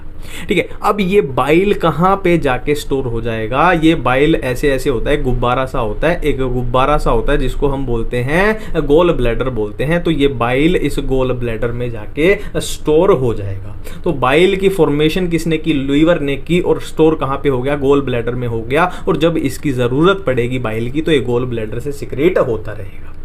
ठीक है, बिल्कुल फ्लो देखो, फ्लो देखो, पूरे लीवर में कितने हैं, 2 लोब हैं, राइट लोब लेफ्ट लोब, है ना। और लोब के अंदर क्या है, हेपेटिक लोब्यूल्स हैं, हेपेटिक लोब्यूल्स के अंदर क्या है, हेपेटिक सेल्स हैं। अब ये हेपेटिक सेल्स क्या कर रही हैं, बाइल सिक्रीट कर रही हैं, और ये बाइल कहाँ स्टोर हो रहा है, गॉल ब्लैडर में स्टोर ये हो जाता है। ठीक है, बिल्कुल सिंपल है। ठीक है, अब यहां पे एक बहुत बढ़िया क्वेश्चन बनेगा, आपसे पूछ लिया जाए कि लीवर की स्ट्रक्चरल एंड फंक्शनल यूनिट कौन सी होती है, तो आप कंफ्यूज हो जाओगे कि लोब होती है या लोब्यूल होती है या हेपेटिक सेल होती है। तो याद रखना, जो हेपेटिक लोब्यूल होते हैं ना, हेपेटिक लोब्यूल्स जो होते हैं वो लीवर की स्ट्रक्चरल एंड फंक्शनल यूनिट है। एनसीईआरटी की लाइन है, बहुत बढ़िया क्वेश्चन है ना। देखो, structural and functional unit of liver पूछ लिया जाए तो लोब्स नहीं होते, हेपेटिक सेल नहीं होते, क्या होता है, हेपेटिक लोब्यूल्स होता है। और एक बात यहां पे कर ले कि covered by connective tissue with called Glisson capsule. देखो, जो हेपेटिक लोब्यूल्स अपने होते हैं ना, मान लो ये हेपेटिक लोब्यूल है, तो हेपेटिक लोब्यूल के बाहर किसकी कवरिंग होती है, कनेक्टिव टिश्यू की कवरिंग होती है, जिसको ग्लीसन कैप्सूल बोलते हैं, हेपेटिक लोब्यूल के बाहर। ठीक है, सारा खेल हेपेटिक लोब्यूल का चल रहा है, ध्यान रखना। ग्लीसन कैप्सूल आ जाए, वो भी हेपेटिक लोब्यूल से कनेक्टेड है, और क्या है, अपना स्ट्रक्चरल एंड फंक्शनल यूनिट, ये वाला क्वेश्चन भी हेपेटिक लोब्यूल से ही कनेक्टेड है। ठीक है, मेरे ख्याल से सारी कंफ्यूजन दूर हो रही है। ठीक है, अब ये एक बहुत बढ़िया डायग्राम आता है, जो हमें कभी कभी कंफ्यूज भी कर देता है। देखो, यहां पे ध्यान दो, इस डायग्राम को यहां से समझा करो। ये क्या है, अपनी ड्यूडेनम है, ड्यूडेनम यानी ये स्मॉल इंटेस्टाइन है। तो मान लो यहां अपना स्टमक रहा होगा, है ना, यहां पे अपना स्टमक रहा होगा, फिर क्या आई, स्मॉल इंटेस्टाइन, ड्यूडेनम आई, फिर क्या आएगी, जूजेनम आएगी, फिर इलियम आएगी, और फिर लार्ज इंटेस्टाइन आएगी। कुछ ऐसे ही तो चलेगा, हम फ्लो कर चुके हैं। ठीक है, स्टमक आया, स्टमक के बाद ड्यूडेनम आई, फिर जिजेनम आई, फिर इलियम आई, फिर क्या आ जाएगी, लार्ज इंटेस्टाइन आएगी। ये फ्लो अपने को पता है। ठीक है, अब फूड है, फूड की क्या होनी है, डाइजेशन होनी है। तो फूड स्टमक से जो फूड आया ड्यूडेनम में आया, स्टमक से फूड आया ड्यूडेनम में। अब फूड जो आया है तो जाहिर सी बात है उसकी क्या होनी है, डाइजेशन होनी है। अब इस फूड की डाइजेशन होनी है तो जाहिर सी बात है इस पे एंजाइम आने चाहिए ना, पेनक्रियाज के एंजाइम आने चाहिए, और जो यहाँ पे ये बाइल बना था ये भी इस फूड पे आना चाहिए, है ना, तभी तो उसकी डाइजेशन हो पाएगी, है ना। तो ये डायग्राम उसी चीज को दिखाता है कि कैसे ड्यूडेनम में लीवर का, गॉल ब्लैडर का, पेनक्रियाज का, सबका जो माल मसाला है वो कैसे पहुंचेगा। ठीक है, तो अब देखो कैसे कैसे बातें बनेंगी। देखो, यहाँ पे है लीवर, यहाँ पे है गॉल ब्लैडर, यहाँ पे है पेनक्रियाज। एक बार लोकेट कर लेते हैं, ये है अपना क्या है, लीवर है, ये गॉल ब्लैडर है, और ये पेनक्रियाज है। साइज में गॉल ब्लैडर मैंने थोड़ा सा बड़ा बना दिया, पर लीवर बहुत बड़ा होता है, गॉल ब्लैडर छोटा सा होता है। ठीक है, सिंपल है। अब देखो, लीवर से जो डक्ट आएगी वो होगी कॉमन हेपेटिक डक्ट, है ना। अब एक एक बात पे ध्यान दो, हेपेटिक मतलब लीवर से आई है, डक्ट मतलब डक्ट है, कॉमन का मतलब क्या है। देखो, हमने बात की थी कि लीवर में 2 लोब होते हैं, एक राइट लोब, एक लेफ्ट लोब। तो राइट लोब से जो डक्ट आएगी वो होगी right hepatic duct, left lobe से जो डक्ट आएगी वो होगी लेफ्ट हेपेटिक डक्ट। और राइट और लेफ्ट, है ना, राइट और लेफ्ट, देखो मैं यहां लिख देता हूं, right plus left hepatic duct मिल के जो डक्ट बना देंगी वो बन जाएगी कॉमन हेपेटिक डक्ट, जो कि, है ना, हम बोल सकते हैं कि पूरे तरीके से लीवर से आई है, common hepatic duct. Gall bladder से जो डक्ट आएगी उसको नाम दिया है सिस्टिक डक्ट। देखो, इसको थोड़ा सा अगर आपको कंफ्यूजन हो जाए तो ऐसे याद रख लेना, जब हम डीएनए पढ़ते हैं तो ए टी और क्या है, जी सी, ये करते हैं ना, हम डीएनए पढ़ते हैं तो ऐसे ही तो होते हैं, nitrogenous base, A T G C, तो जी और सी, जी यानी गॉल ब्लैडर, सी यानी सिस्टिक डक्ट, तो गॉल ब्लैडर से आई सिस्टिक डक्ट। अब यहां पे आके क्या है, दोनों कंबाइन हो गई, कौन सी, common hepatic duct and cystic duct यहां आके कंबाइन हो गई, और दोनों ने मिलके क्या बना दी, कॉमन बाइल डक्ट बना दी, कॉमन बाइल डक्ट। ऐसे भी रिलेशन रख सकते हो। देखो, बाइल का रिलेशन दोनों से था, लीवर से भी था और गॉल ब्लैडर से भी था ना, लीवर बाइल को बनाता है और ये स्टोर करता है। तो ये हो गई अपनी, ये क्या है, कॉमन बाइल डक्ट है। ठीक है। अब यहाँ पे अपना पेनक्रियाज भाई साहब है, तो पेनक्रियाज से जो डक्ट आएगी उसका नाम क्या है, पेनक्रियाटिक डक्ट है, तो नाम से ही हो रहा है। ठीक है। अब ये क्या बन जाएगी, ये क्या बन जाएगी, अब देखो ये कौन सी मिलके बन गई, अब पेनक्रियाटिक डक्ट और कॉमन बाइल डक्ट ये क्या है, दोनों मिल गई। ठीक है, दोनों मिलके ये क्या बना देंगी, हिपैटो पेनक्रियाटिक डक्ट। नाम को रटना नहीं है, नाम को याद नहीं करना है। देखो हिपैटो मतलब लीवर वाली, पेनक्रियाटिक मतलब पेनक्रियाज वाली, दोनों मिलके क्या बना देंगी, हिपैटो पेनक्रियाटिक डक्ट, है ना। इसमें गोल ब्लैडर छोटा सा होता है, इसकी औकात नहीं है, इसलिए यहाँ पे नाम में लीवर आ रहा है और अपना पेनक्रियाज आ रहा है। तो ये बन गई हिपैटो पेनक्रियाटिक डक्ट।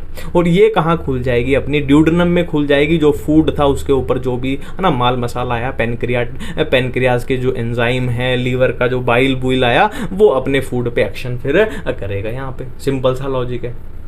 ठीक है। अब यहाँ पे स्पिंक्चर होते हैं, एक होता है स्पिंक्चर ऑफ बॉयडन, एक होता है, देखो एक होता है स्पिंक्चर ऑफ बॉयडन, एक होता है स्पिंक्चर ऑफ ओटियाई।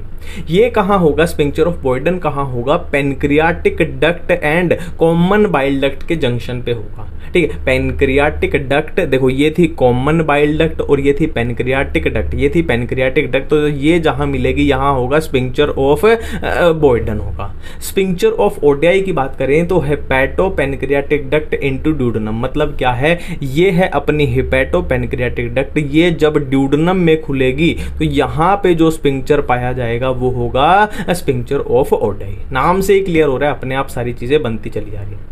ठीक है। अब ये नेक्स्ट इसकी बात करें तो ये बहुत ज़रूरी है। मैंने आपको बोला था ना, मैं आपको बाद में बताऊंगा बोलस क्या होता है ना, और क्या है काइम क्या होता है, ये मैं बाद में बताऊंगा। ठीक है, बाद में क्या मतलब, पहले बोला था बाद में बताऊंगा, अभी वो समय आ गया है जब मैं आपको बताने वाला हूँ। देखो हमने मान लो कोई फूड खाया, है ना, हम फूड ही तो खाते हैं, तो हमने खाना खाया, फूड खाया, और कहाँ से खाया, माउथ से खाया, मुंह में हमने फूड लिया। ठीक है। अब सबसे पहला काम उस फूड को खाते ही हम क्या करेंगे, दांतों से उसको चबाएंगे। चबाना यानी मेस्टिकेशन बाई टीथ, दांतों से उसको चबाएंगे। अब दांतों से चबाने के बाद यानी मेस्टिकेशन बाई टीथ के बाद वो फूड क्या बन जाएगा, मेस्टिकेटेड फूड बन जाएगा। अब मेस्टिकेटेड फूड क्या है, जो अपने मुंह में सलाइवा है ना, अपने माउथ में जो सलाइवा है उसके साथ मिक्स हो जाएगा, है ना, सलाइवा के साथ। इसलिए बोलते हैं ना कि चबा चबा के खाना खाना चाहिए ताकि वो अच्छे तरीके से सलाइवा से मिक्स हो पाए, अच्छे से डाइजेशन हो। ठीक है। अब क्या है, वो जो ये मेस्टिकेटेड फूड जब सलाइवा के साथ मिल जाता है तो उसको क्या बोलते हैं, फिर बोलस बोलते हैं। और ये बोलस कहाँ बन चुका है, अपने माउथ में ही बन चुका है। अब इस बोलस को हम क्या कर जाएंगे, स्वेलो कर जाएंगे, यानी निगल जाएंगे। बोलते हैं ना खाने को, है ना, एक कंडीशन आती है ना, जैसे गले से नीचे उतार दिया निवाला, है ना, वो निगल जाएंगे, है ना। इसको क्या बोलेंगे, इंग्लिश में क्या बोल देंगे, स्वेलोविंग। सबको पता ही है स्वेलो करना यानी निगलना या फिर डिग्लूटेशन। अब देखो ये फूड कहाँ से जाएगा, कैसे जाएगा, इसको समझने के लिए एक बार एलिमेंट्री कैनाल का मैं थोड़ा सा आपको दोबारा समझा देता हूँ। देखो मान लो ये अपनी एलिमेंट्री कैनाल है, ये अपनी एलिमेंट्री कैनाल है, ये फेरिंग्स हो गया अपना, ये इसको हम ईसोफेगस बना देंगे, इसको हम स्टमक बना देंगे और ये अपनी सारी इंटेस्टाइन हो जाएगी। ठीक है। देखो हमने क्या किया था, मान लो अपना एलिमेंट्री कैनाल, ये अपना माउथ है ना, माउथ के बाद क्या आता है, फेरिंग्स आता है, फेरिंग्स के बाद ये पूरा अपना मान लो ये पाइप है, ईसोफेगस है, ईसोफेगस के बाद ये अपना मान लो स्टमक है, और स्टमक में मान लो यहाँ तक ये अपनी स्मॉल इंटेस्टाइन है और यहाँ तक अपनी लार्ज इंटेस्टाइन है। ठीक है, यही तो थी अपनी एलिमेंट्री कैनाल। ठीक है, तो यहाँ पे देखो बोलस जो है वो फेरिंग्स में पहुंच चुका था, फेरिंग्स में पहुंच चुका था ना, यहाँ से हमने निगल लिया था। अब निगलने के बाद बोलस कहाँ पहुंच गया, फेरिंग्स के बाद ईसोफेगस में पहुंच गया। ठीक है। अब ईसोफेगस में क्या होता है, ईसोफेगस की जो ये दीवारें होती है ना, यहाँ पे क्या होती है, मसल की मूवमेंट होती है, मसल कॉन्ट्रैक्शन होती है। मैंने आपको पहले भी बताई थी ये बात कि ईसोफेगस में जो मसल की मूवमेंट कॉन्ट्रैक्शन होगी, जो भी वो क्या होगी, पेरिस्टाल्टिक मूवमेंट, और जो स्टमक के अंदर होती है वो क्या होती है, चर्निंग मूवमेंट। ठीक है, ईसोफेगस में मसल्स की वजह से जो मूवमेंट हुई उनका नाम होता है पेरिस्टाल्टिक मूवमेंट, और स्टमक में जो होती है चर्निंग मूवमेंट, ये बात मैंने पहले भी बताई थी। ठीक है, तो यहाँ पे क्या होगी, मसल की वजह से मूवमेंट होगी, तो ये मसल की वजह से जो ये फूड है, मसल की कॉन्ट्रैक्शन की वजह से फूड है आगे बढ़ता जाएगा और ये स्टमक में पहुंच जाएगा।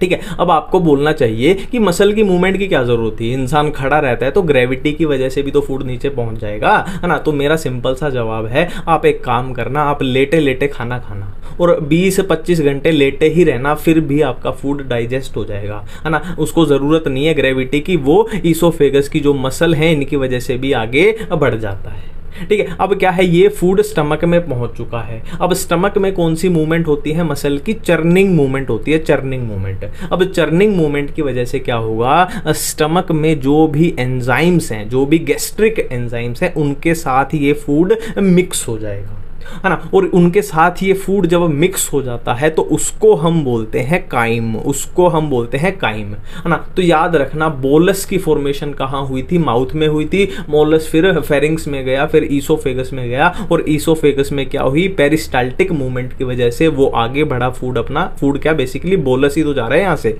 ठीक है। फिर वो बोलस कहाँ पहुंच गया, स्टमक में पहुंच गया, और स्टमक में क्या है, फिर वो एंजाइम, गैस्ट्रिक एंजाइम्स के साथ मिलजुल गया, है ना। डाइजेशन ही तो करानी है, इसलिए तो मिलाया जुलाया एंजाइम के साथ, ठीक है। फिर क्या है, वहां पे स्टमक में मूवमेंट जो हुई थी, चर्निंग मूवमेंट हुई थी, और जो मिलजुल के जो फूड बना वो क्या बना, काइम अपना बन गया, काइम। बोलस क्या है, काइम क्या है, चर्निंग मूवमेंट क्या है, पेरिस्टाल्टिक मूवमेंट क्या है। मेरे ख्याल से सारी बातें क्लियर हो चुकी हैं। एक ये बहुत प्यारा क्वेश्चन है कि डाइजेशन जो है वो स्टार्ट कहाँ होती है और ख़त्म कहाँ होती है। तो स्टार्ट होती है माउथ में। माउथ में देखो, माउथ में क्या होता है, सलाइवा होता है। सलाइवा में क्या होता है, सलाइवरी अमाइलेज एंजाइम होता है। तो जो डाइजेशन स्टार्ट है वो माउथ में ही हो जाती है। और ख़त्म कहाँ होती है, स्मॉल इंटेस्टाइन में। तो एक बहुत प्यारा क्वेश्चन बन गया कि जो डाइजेशन है वो लार्ज इंटेस्टाइन में नहीं होती, स्मॉल इंटेस्टाइन में ही ख़त्म वो हो जाती है ना। सिंपल तरीके से कर लिया। अब नेक्स्ट हम बात करने वाले हैं गैस्ट्रिक ग्लैंड्स के बारे में। देखो, गैस्ट्रिक यानी मैंने बोला था ना, गैस्ट्रिक जो वर्ड आ जाए मतलब स्टमक की बात हो रही है। तो कौन से होंगे, म्यूकस, नेक सेल, पेप्टिक और चीफ सेल, पैराइटल और ऑक्जेंटिक सेल। जो म्यूकस नेक सेल होगी, नाम में ही आ रहा है, म्यूकस नाम में ही आ रहा है, म्यूकस यानी ये म्यूकस को सिक्रेट करेगी। अब इसके नाम में आ रहा है पैप, नाम में आ रहा है पैप, यानी ये पेप्सिनोजन को सिक्रेट करेंगे। और ये कौन सी करेंगी, पैराइटल और ऑक्जेंटिक सेल क्या है, HCl को, और दूसरा इंट्रिंसिक फैक्टर्स को सिक्रेट करेंगे, ठीक है। अब देखो यहाँ पे एक बात आप ध्यान रखना, जो ये पेप्सिनोजन है ना, ये इनएक्टिव फॉर्म है। पेप्सिनोजन जो है वो इनएक्टिव फॉर्म होता है। तो इसको एक्टिव होने के लिए क्या चाहिए, इसको एक्टिव होने के लिए एसिडिक पीएच चाहिए, जो कि कौन प्रोवाइड कराएगा, HCl। HCl तो हमको पता है ना, एसिड होता है, इसको हाईली एसिडिक चाहिए, तो वो कौन प्रोवाइड कराएगा, HCl प्रोवाइड कराएगा, ठीक है। तो HCl प्रोवाइड इसको एसिडिक पीएच करवाएगा, तो ये इनएक्टिव से एक्टिव बन जाएगा, और एक्टिव फॉर्म क्या बन जाएगी इसकी, पेप्सिन बन जाएगा। तो पेप्सिनोजन पेप्सिन में कन्वर्ट होगा किसकी हेल्प से, HCl की हेल्प से। यही क्वेश्चन यहाँ पे लिखा गया है कि pepsinogen converts into pepsin with help of HCl। खत्म है। नेक्स्ट है जो ये इंट्रिंसिक, HCl का तो अपने को फंक्शन समझ में आ गया। अब ये बचा इंट्रिंसिक फैक्टर। इंट्रिंसिक फैक्टर जहां भी आ जाए आपको एक चीज याद रहनी चाहिए, क्या, विटामिन B12। मैं फिर से बोल रहा हूं, बहुत अच्छा क्वेश्चन है। इंट्रिंसिक फैक्टर जहां भी आ जाए याद रहना चाहिए विटामिन B12। मतलब क्या है, ये अब्जॉर्प्शन ऑफ विटामिन B12 में मदद करता है, ठीक है। अब ये जो देखो, ये एंजाइम का जो चार्ट है ना, ये बहुत ही तगड़ा चार्ट है, एक तरीके से सुपरमैन चार्ट है ये, ठीक है। कहाँ से कौन सा एंजाइम रिलीज होता है और किसके लिए होता है, सारी बातें अपने आप इसमें क्लियर हो जाती है, ठीक है। देखो बात करते हैं सबसे पहले, देखो हम जो भी फूड खाते हैं तो मेनली उसमें क्या क्या होता है, मेनली उसमें क्या क्या होता है, कार्बोहाइड्रेट्स होते हैं, और क्या होता है मेनली उसमें फैट्स होते हैं, और क्या होता है मेनली उसमें प्रोटीन्स होते हैं, और क्या होता है मेनली उसमें न्यूक्लिक एसिड होता है। तो यही चार चीजें मेनली पाई जाती हैं अपने फूड में, क्या है, carbohydrates, fats, protein, nucleic acid.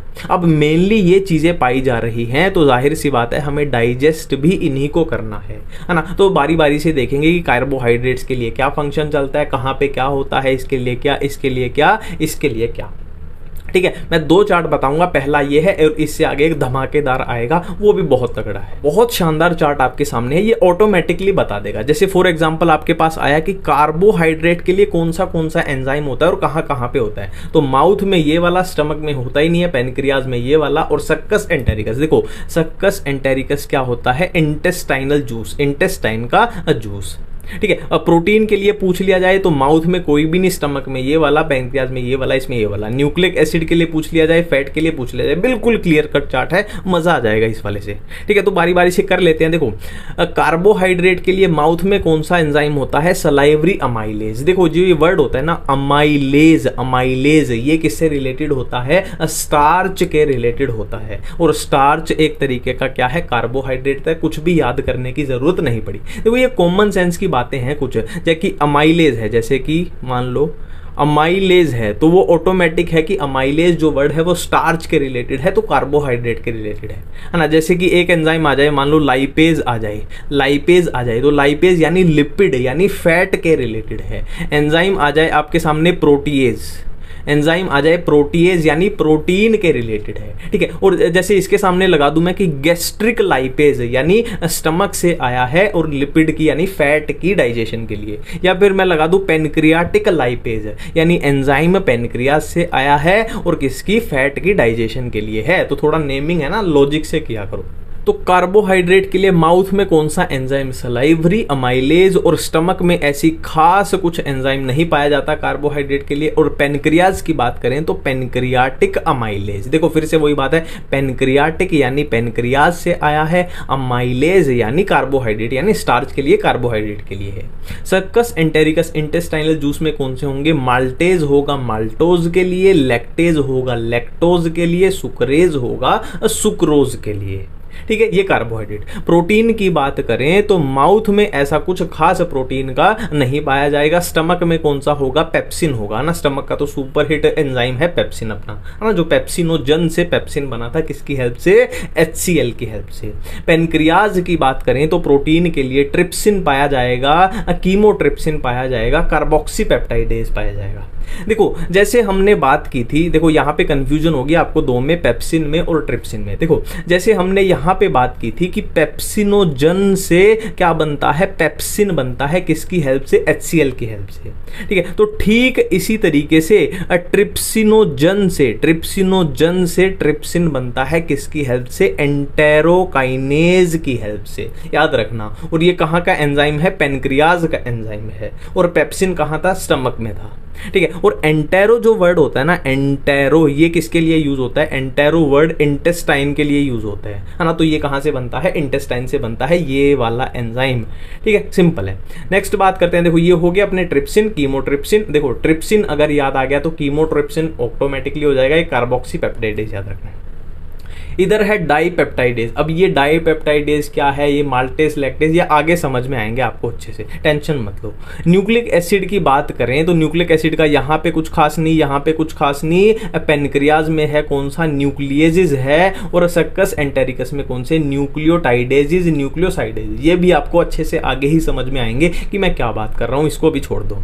ठीक है, फैट की बात करें तो यहाँ पे कुछ खास नहीं है। स्टमक में होगा गैस्ट्रिक लाइपेज। देखो लाइपेज लिपिड मतलब यानी फैट की डाइजेशन के लिए, गैस्ट्रिक यानी स्टमक से आया है। बहुत कम होता है, ये बहुत कम होता है फैट का डाइजेशन स्टमक में, कुछ खास नहीं होता, बहुत मिनिमम सा होता है।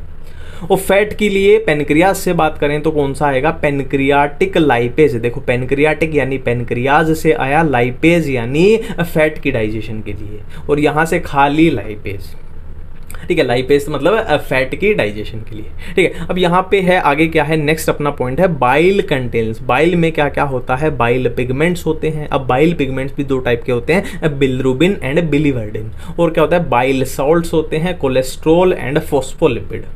नेक्स्ट है flow chart of a fat absorption. इसको आप थोड़ी देर के लिए स्किप कर दो, क्योंकि ये जो फ्लो चार्ट है ये आपको बाद में समझ में आएगा, अभी ये सही से समझ में नहीं आएगा। नेक्स्ट है देखो ये इंटेस्टाइनल जूस को क्या बोलते हैं? Succus entericus. ये तो हम कर चुके हैं ना ऑलरेडी। इंटेस्टाइनल जूस को क्या बोलते हैं? सक्कस एंटेरिकस बोलते हैं। तो मेरे प्यारे दोस्तों अब हम अपनी गाड़ी को आगे बढ़ाने जा रहे हैं। ठीक है, देखो ये जो आपके सामने चार्ट दिखाई दे रहा है ना, इसको चार्ट बोल लो या फिर आप टेबल बोल लो, कुछ भी बोल लो, ये बहुत तगड़ी चीज़ है, बहुत मज़ेदार चीज़ है ना। क्योंकि इस चैप्टर में जो कन्फ्यूजन होती है ना, वो होती है अपनी डाइजेशन को रिलेटेड, है ना, कि डाइजेशन कहाँ पे होता है, कैसे होता है, कितना होता है ना। फॉर एग्जाम्पल आपसे कार्बोहाइड्रेट्स के बारे में पूछ लिया जाएगा कि कार्बोहाइड्रेट्स का माउथ में कितना डाइजेशन होगा और कौन करेगा, है ना। स्मॉल इंटेस्टाइन में कितना होगा, कौन करेगा। ऐसे ही प्रोटीन का पूछ लिया जाएगा कि प्रोटीन का कहाँ कहाँ पे कैसे कैसे डाइजेशन हो रहा है, न्यूक्लिक एसिड का, फैट का, इनका पूछ लिया जाता है, ठीक है। तो इस चीज की कंफ्यूजन को निकालने के लिए मैंने दो चीजें बनाई थी। एक तो ये वाला चार्ट था अपना, ये बिल्कुल क्लियर हो चुका है अपना, और एक ये वाला चार्ट था। अब हम इसका मजा उठाएंगे, इसका लुत्फ उठाएंगे, लुफ्त नहीं लुत्फ उठाएंगे, ठीक है। पर इसका लुत्फ उठाने से पहले मैं आपको कुछ बेसिक सी चीजें यहां समझाना चाहूंगा जो अपने को समझनी जरूरी है कि आखिरकार हो क्या रहा है ना, हम क्यों पढ़ रहे हैं ये। तो अब देखिए, हम अपनी बातों को बहुत आसानी से और बहुत मज़ेदार तरीके से समझने जा रहे हैं। देखो, मान लो मैंने कुछ भी खाना खाया, कुछ भी मैंने खाना खाया, घर पे या बाहर पे, रेस्टोरेंट में, कहीं भी खाया, तो उस खाने में जो पार्टिकल थे वो बहुत बड़े साइज के थे ना। मान लो इतने साइज के वो पार्टिकल थे, है ना। मान लो ये पॉलीसैकेराइड है, या फिर ये प्रोटीन है, या फिर ये फैट है कोई, ठीक है। अब यहां पे दिक्कत क्या है, इतने बड़े साइज के पार्टिकल को हमारी बॉडी में अब्जॉर्ब डायरेक्टली ऐसे नहीं किया जा सकता, डायरेक्टली अब्जॉर्ब इसको नहीं किया जा सकता। तो करना क्या पड़ेगा, इसको पहले छोटे छोटे पार्टिकल्स में तोड़ना पड़ेगा, इसको छोटे पीसीज में तोड़ना पड़ेगा, ठीक है। मान लो इतने छोटे पीसीस में हमने इसको तोड़ लिया, ठीक है। अब मैं बोल दूं कि ये अब भी, है ना, फिलहाल ये अब भी बड़े हैं, ये भी अब्जॉर्ब नहीं हो सकते, तो हम क्या करेंगे, इनको और ज्यादा छोटे पीसीस में तोड़ लेंगे,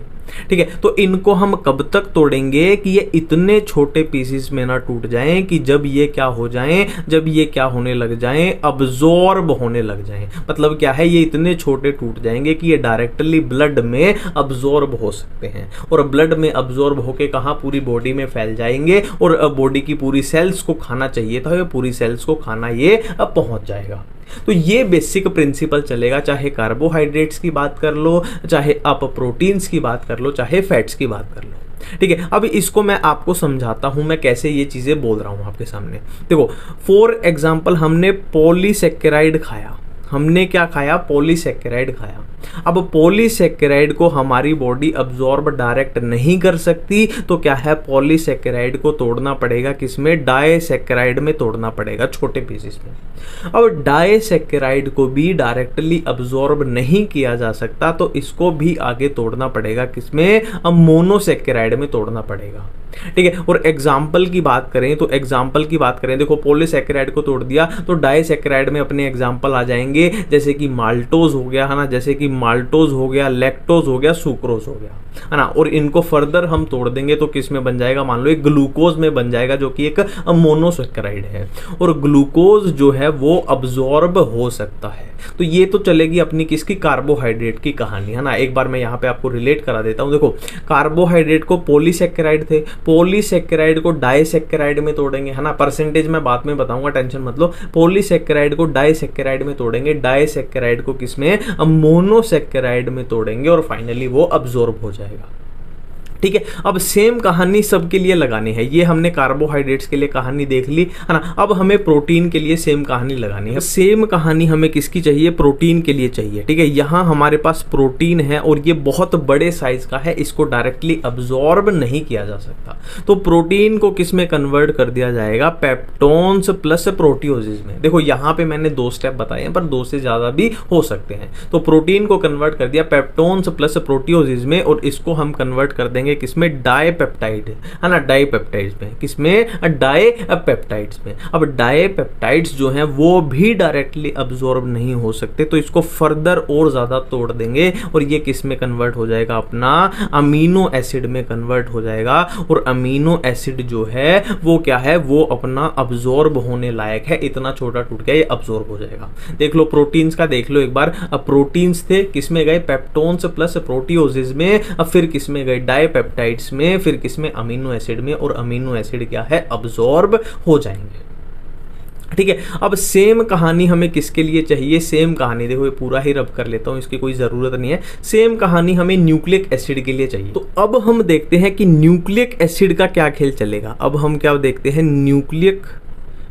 न्यूक्लिक एसिड का क्या खेल चलेगा। न्यूक्लिक एसिड का स्टैंडर्ड एग्जांपल क्या है, हमें पता है, डीएनए या फिर आरएनए, ये है न्यूक्लिक एसिड, ठीक है।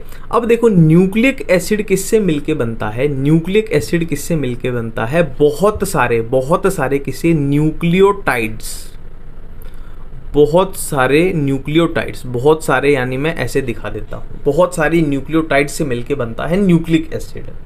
ठीक है। अब ये न्यूक्लियोटाइड, एक न्यूक्लियोटाइड की बात करें हम, एक न्यूक्लियोटाइड की बात कर रहे हैं, तो वो किससे मिलके बनता है, नाइट्रोजिनस बेस प्लस क्या है, पेंटोज शुगर प्लस क्या है, फॉस्फेट। ठीक है। मैंने क्या बात की कि एक न्यूक्लियोटाइड किससे मिलके बनेगा, nitrogenous base plus pentose sugar plus phosphate, ये हो गया अपना न्यूक्लियोटाइड।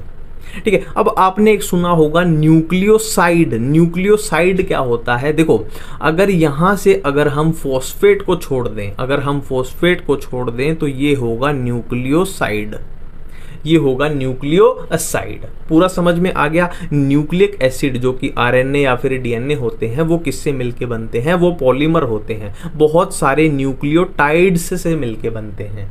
अब न्यूक्लियोटाइड किससे मिलके बनता है, नाइट्रोजिनस, एक हम न्यूक्लियोटाइड की बात कर रहे हैं, nitrogenous base plus pentose sugar plus phosphate. अब यहां से अगर हम फॉस्फेट को रिमूव कर दें, जो ये बच जाएगा nitrogenous base plus pentose sugar, ये क्या बन जाएगा अपना न्यूक्लियोसाइड। ठीक है। तो अब डाइजेशन देख लो कैसे करना है, ठीक है। देखो हमने मान लो एक एंजाइम का एक्ट कराया किस पे, न्यूक्लिक एसिड पे एक्ट कराया। ठीक है। अब न्यूक्लिक एसिड बहुत सारे न्यूक्लियोटाइड से मिलके बना था, तो ये बहुत सारे जो जुड़े हुए थे, मान लो ये न्यूक्लियोटाइड ऐसे बहुत सारे जुड़े हुए थे, तो एंजाइम के एक्शन से क्या होंगे, ये बेचारे अलग अलग हो जाएंगे, अलग अलग, है ना। ये एक न्यूक्लियोटाइड, ये दूसरा, ये तीसरा, ये चौथा, तो न्यूक्लियोटाइड क्या हुए, अलग अलग हो गए न्यूक्लियोटाइड। अब न्यूक्लियोटाइड में अपने पास क्या है, ये तीन चीजें हैं, ये तीन चीजें हैं। अब न्यूक्लियोटाइड के ऊपर देखो, ये पूरा क्या है, न्यूक्लियोटाइड है। अब न्यूक्लियोटाइड के ऊपर जब आप कोई एंजाइम का एक्शन कराओगे, तो क्या होगा, ये फॉस्फेट बेचारा अलग टूट जाएगा, फॉस्फेट बेचारा अलग टूट जाएगा, तो क्या बच जाएगा, न्यूक्लियोसाइड बच जाएगा। ठीक है। अब न्यूक्लियोसाइड पे जब आप एक एंजाइम का एक्शन कराओगे, तो क्या होगा, नाइट्रोजिनस बेस अलग टूट जाएगा और पेंटोज शुगर अलग टूट जाएगी। ठीक है। एंजाइम कौन से, एक तो एंजाइम, पहला एंजाइम इस पे एक्ट किया, दूसरा एंजाइम किस पे, इस टोटल पे यानी न्यूक्लियोटाइड पे एक्ट किया, और तीसरा एंजाइम किस पे, न्यूक्लियोसाइड पे एक्ट किया। ठीक है। एंजाइम का नाम देख लो। अब जो न्यूक्लिक एसिड पे एक्ट किया उसका नाम हो जाएगा क्या, न्यूक्लियेजिस, न्यूक्लियेजिस है ना, न्यूक्लिक एसिड पे एक्ट किया। जो न्यूक्लियोटाइड पे एक्ट किया उसका नाम हो जाएगा न्यूक्लियोटाइडेजिस, जो न्यूक्लियोसाइड पे एक्ट किया उसका नाम हो जाएगा न्यूक्लियोसाइडेजिस। ठीक है। एक बार फिर से करते हैं, जो न्यूक्लिक एसिड पे एक्ट किया न्यूक्लियेजिस, और जो न्यूक्लियोटाइड पे एक्ट किया न्यूक्लियोटाइडेजिस, न्यूक्लियोसाइड पे एक्ट किया न्यूक्लियोसाइडेजिस। मेरे ख्याल से सारी बातें क्लियर हैं। ठीक है। बिल्कुल सिंपल है, बिल्कुल आसानी से हम ये चीजें यहाँ पे समझ चुके हैं। ठीक है। अब क्या बनता है अपना, फैट बच गया, हमने 3 कर लिए हैं, कार्बोहाइड्रेट हमने कर लिया, प्रोटीन हमने कर लिया, अब हम फैट देखने वाले हैं। अब देखो फैट का कैसा गेम चलेगा वो देख लेते हैं, फैट का क्या गेम चलेगा वो देख लेते हैं। ठीक है। देखो फैट को हम किस में तोड़ेंगे, फैट को पहले हम तोड़ेंगे डाइग्लिसराइड प्लस मोनोग्लिसराइड में, डाइग्लिसराइड प्लस मोनोग्लिसराइड में, और इसको आप फर्दर तोड़ दोगे तो हमें क्या मिलेगा, fatty acid plus glycerol, fatty acid plus glycerol, ये अपने को मिलेगा। और ये क्या हो जाएगा फिर, ये बहुत छोटा टूट चुका है, तो ये अब्जॉर्ब होने लायक है, अब्जॉर्ब हो जाएगा। ठीक है। अब ये चार्ट में, अपने चार्ट में सारी चीजें देख लेते हैं। देखो एंजाइम तो हम देख चुके थे ना, एंजाइम तो हम देख चुके थे, कहाँ से कौन सा रिलीज होता है ना, पैनक्रियास से कौन सा, स्टमक से कौन सा, माउथ से कौन सा। अब बारी बारी से इन पे बात कर लेते हैं, बारी बारी से इन पे हम थोड़ा बात करते हैं, चर्चा करते हैं, है ना। जल्दी जल्दी से करेंगे क्योंकि ऑलरेडी हम कर चुके हैं। देखो कार्बोहाइड्रेट्स की हमने बात की थी कि क्या है, पॉलीसैकेराइड थे, पॉलीसैकेराइड से डाइसैकेराइड बनेंगे, डाइसैकेराइड से मोनोसैकेराइड बनेंगे, और मोनोसैकेराइड क्या है, मोनोसैकेराइड क्या है, अब्जॉर्ब हो जाएंगे, सिंपल सी बात है। अब यहाँ पे कैसे कैसे हुआ चीजें वो हमें देखनी है। देखो माउथ के अंदर बात करें तो पॉलीसैकेराइड जो 30% है ना, 30% पॉलीसैकेराइड जो है वो डाइसैकेराइड में कन्वर्ट हो जाते हैं, किसकी हेल्प से, सलाइवरी अमाइलेज की हेल्प से। अमाइलेज अमाइलेज मतलब वो एंजाइम कहाँ पे है ना, कार्बोहाइड्रेट पे एक्ट कर रहा है ना, हमने किया था ना, अमाइलेज मतलब स्टार्च से रिलेटेड है, यानी कार्बोहाइड्रेट से उसका रिश्ता है। ठीक है, 30% हो गए। तो 30% तो यहाँ अपने पास क्या है, 30% तो क्या है अपने पास डाइसैकेराइड बच गए, और 70% अपने पास क्या है, पॉलीसैकेराइड है। 30% डाइसैकेराइड यहाँ कन्वर्ट हो चुके हैं, 70% पॉलीसैकेराइड है। स्टमक के अंदर कार्बोहाइड्रेट्स का ऐसा खास कुछ एंजाइम नहीं होता, देख लीजिए आप। ठीक है, तो फिर ये कहाँ पहुंच गया, अपना इंटेस्टाइन में सामान अपना पहुंच चुका है ना। इंटेस्टाइन में सामान क्या पहुंचा कि 30% तो डाइसैकेराइड हैं, ये वाले है ना बन चुके हैं ऑलरेडी, और 70% जो यहाँ से पॉलीसैकेराइड चले थे वैसे के वैसे पड़े हैं। तो इन 70% पॉलीसैकेराइड को भी किस में कन्वर्ट कर दिया जाएगा, डाइसैकेराइड में कन्वर्ट कर दिया जाएगा। किसकी हेल्प से, पेनक्रियाटिक अमाइलेज की हेल्प से, है ना। और डाइसैकेराइड अब यहाँ कैसे बन जाएंगे, 100% डाइसैकेराइड बन गए यहाँ पे। अब डाइसैकेराइड को क्या है, मोनोसैकेराइड में कन्वर्ट किया जाएगा। ठीक है, देखो डाइसैकेराइड की बात करें अगर, मैंने आपको बोला था कि डाइसैकेराइड कौन से होते हैं अपने, जैसे कि लैक्टोज हो गया, जैसे कि माल्टोज हो गया, जैसे कि सुक्रोज हो गया। अब लैक्टोज को कौन सा एंजाइम तोड़ेगा, लैक्टेज। माल्टोज को कौन सा, माल्टेज। सुक्रोज को कौन सा, सुक्रेज, है ना। लैक्टोज को माल्टोज को माल्टेज, लैक्टोज को लैक्टेज, सुक्रोज को सुक्रेज। मोनोसैकेराइड यानी अपना यहाँ ग्लूकोज बन चुका है और ये अब्जॉर्ब हो सकता है। नेक्स्ट प्रोटीन की बात करें तो प्रोटीन का देख लो, माउथ में कोई ऐसा एंजाइम होता नहीं है प्रोटीन के लिए। प्रोटीन की बात करें तो माउथ में ऐसा कोई एंजाइम होता नहीं है, फिर स्टमक में मिलेगा और फिर पेनक्रियाज के मिलेंगे। ठीक है, स्टमक में मिलेगा और फिर पेनक्रियाज के मिलेंगे। तो जो स्टमक में मिला उसने क्या किया, प्रोटीन को किस में कन्वर्ट किया, पेप्टोन्स प्लस प्रोटियोजिस में। किसने, स्टमक का एंजाइम कौन सा होता है, पेप्सिन होता है, ये हम देख चुके हैं। फिर पेनक्रियाज में प्रोटीन के लिए कौन से एंजाइम होते हैं, ट्रिप्सिन, कीमोट्रिप्सिन और कार्बोक्सीपेप्टाइडेज, है ना। देखो प्रोटीन का फ्लो कैसे था, पहले प्रोटीन, फिर पेप्टोन्स प्लस प्रोटियोजिस, फिर उसको किस में तोड़ा जाएगा, डाइपेप्टाइड्स में, और डाइपेप्टाइड्स को किस में, अमीनो एसिड में, और अमीनो एसिड क्या है, फिर अब्जॉर्ब हो जाएंगे। ठीक है, और डाइपेप्टाइड्स को कौन सा एंजाइम तोड़ेगा, डाइपेप्टाइडेज, नाम से ही कवर हो रहा है, डाइपेप्टाइडेज। ठीक है, और न्यूक्लिक एसिड का तो हम मेरे ख्याल से डिटेल में देख चुके हैं, पूरा आसानी से अपने को समझ में आ चुका था। ठीक है, फैट की बात करें तो मैंने बोला था गैस्ट्रिक लाइपेज, गैस्ट्रिक यानी स्टमक से रिलीज होगा, लाइपेज यानी लिपिड की, है ना, यानी फैट की डाइजेशन के लिए। ठीक है, वेरी स्मॉल मतलब ये ना के बराबर ही होता है, लगभग 1% ही डाइजेशन यहाँ पे होती है फैट की। ठीक है, और फैट की हम बात कर चुके थे कि फैट को किस में तोड़ा जाएगा, पहले डाइग्लिसराइड्स प्लस मोनोग्लिसराइड्स में, फिर उसको किस में, फैटी एसिड प्लस ग्लिसरॉल में, और ये अपना अब्जॉर्ब हो जाएगा।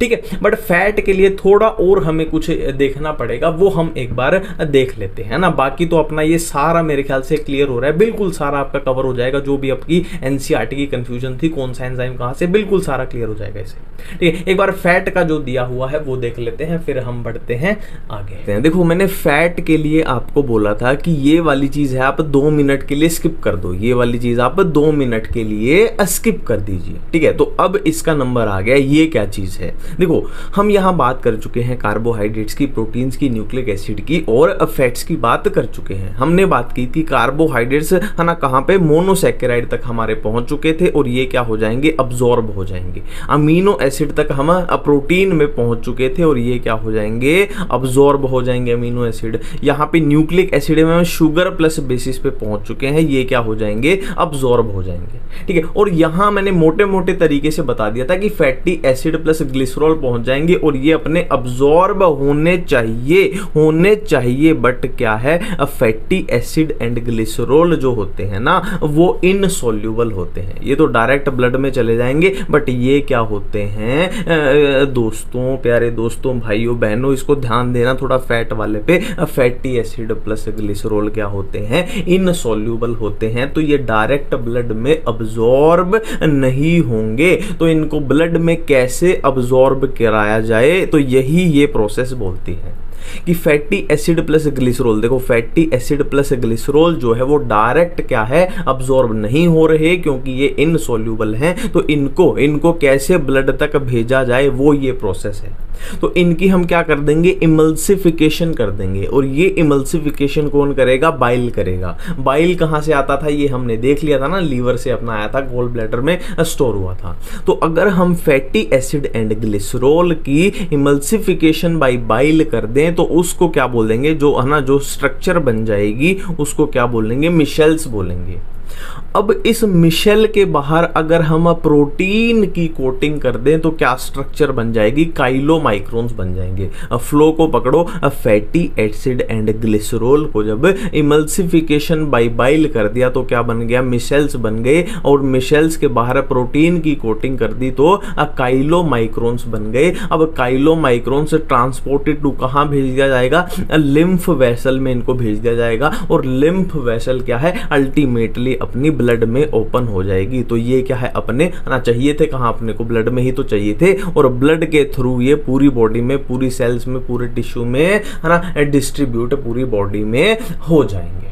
अब देखिए मेरे प्यारे दोस्तों, नेक्स्ट अपना टॉपिक क्या है, अब्जॉर्प्शन। नेक्स्ट अपना टॉपिक क्या है, अब्जॉर्प्शन। देखो अब्जॉर्प्शन पढ़ने से पहले ना मैं आपको थोड़ा बताना चाहूंगा कि इस चैप्टर में आखिरकार हो क्या रहा है ना। हमने डाइजेशन पढ़ा, अब ये अब्जॉर्प्शन आ गया, ठीक है। अब आगे क्या आ जाएगा, एसिमिलेशन आ जाएगा, फिर डीफिकेशन आ जाएगा। तो ये आखिर चीजें हो क्या रही हैं, ये अपने को सीखना पड़ेगा, ठीक है। देखो इस चैप्टर में है ना, इस चैप्टर में 4 चीजें चलती हैं बेसिकली। इस चैप्टर में 4 ही चीजें चलती हैं, है ना। पहले नंबर पे क्या चलता है, अपना डाइजेशन चलेगा, ठीक है। फिर अपना क्या चलता है, अब्जॉर्प्शन चलता है, ठीक है। फिर अपना क्या चलता है, डीफिकेशन चलता है, डीफिकेशन चलता है। फिर अपना क्या चलता है, एसिमिलेशन चलता है, एसिमिलेशन चलता है, ठीक है। तो इस चैप्टर में 4 ही चीजें हैं, एक है डाइजेशन, एक है अब्जॉर्प्शन, एक है डीफिकेशन, एक एसिमिलेशन।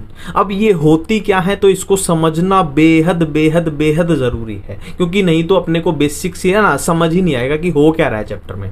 देखो हम क्या, अभी तक मैंने एक आपको एग्जांपल लेके भी बताया था कि हमने कोई फूड पार्टिकल खाया है ना, और उस फूड पार्टिकल का साइज है बहुत बड़ा, उस फूड पार्टिकल का साइज है बहुत बड़ा।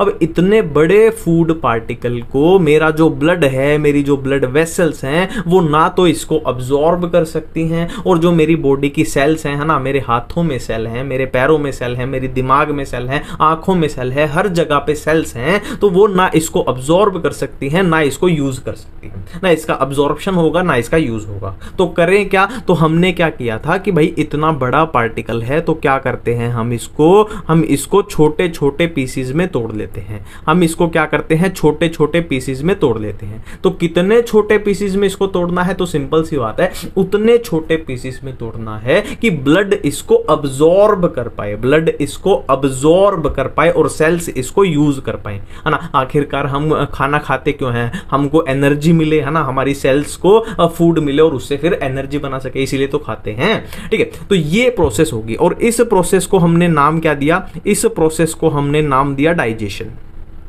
इस प्रोसेस को नाम दिया डाइजेशन, कि छोटे छोटे पीसेस में उसको तोड़ दिया, ठीक है। अब देखो ये जो छोटे पीसेस में टूट चुका है ये क्या हो जाएगा, ब्लड में अब्जॉर्ब हो जाएगा, ब्लड में अब्जॉर्ब हो जाएगा, ठीक है। अब इसको ब्लड में भेजने का एक ही मकसद है, इस जो ये छोटे छोटे फूड पार्टिकल हैं, फॉर एग्जांपल ये ग्लूकोज है, तो ग्लूकोज को ब्लड में भेजने का एक ही मकसद है, जो ब्लड होता है ना वो पूरी बॉडी में बहेगा, है ना। ब्लड है पूरी बॉडी में बहता है, पूरी बॉडी में ब्लड वेसल फैली हुई है, तो ये पूरी बॉडी में जब बहेगा, है ना, तो अपने साथ साथ ये फूड पार्टिकल को भी बहा के ले जाएगा। तो बॉडी की एक एक सेल जो है, हाथों में है, पैरों में है, दिमाग में, सिर में, जहां भी हैं वो वहां तक ब्लड जाएगा, तो उसके साथ साथ ये फूड भी चला जाएगा, ठीक है। और ये क्या, इस प्रोसेस को क्या बोलते हैं, हम एसिमिलेशन बोलते हैं इस प्रोसेस को, जो ये है ना अपना जरूरी सामान है जो ब्लड के साथ अपने सेल्स तक पहुंच गया, इसको हम क्या बोलते हैं, एसिमिलेशन। डाइजेशन क्लियर है, और अब्जॉर्प्शन तो पता है ना, ब्लड में क्या है, जो ये छोटे छोटे फूड पार्टिकल ये अब्जॉर्ब हो गए, अब्जॉर्प्शन भी क्लियर है,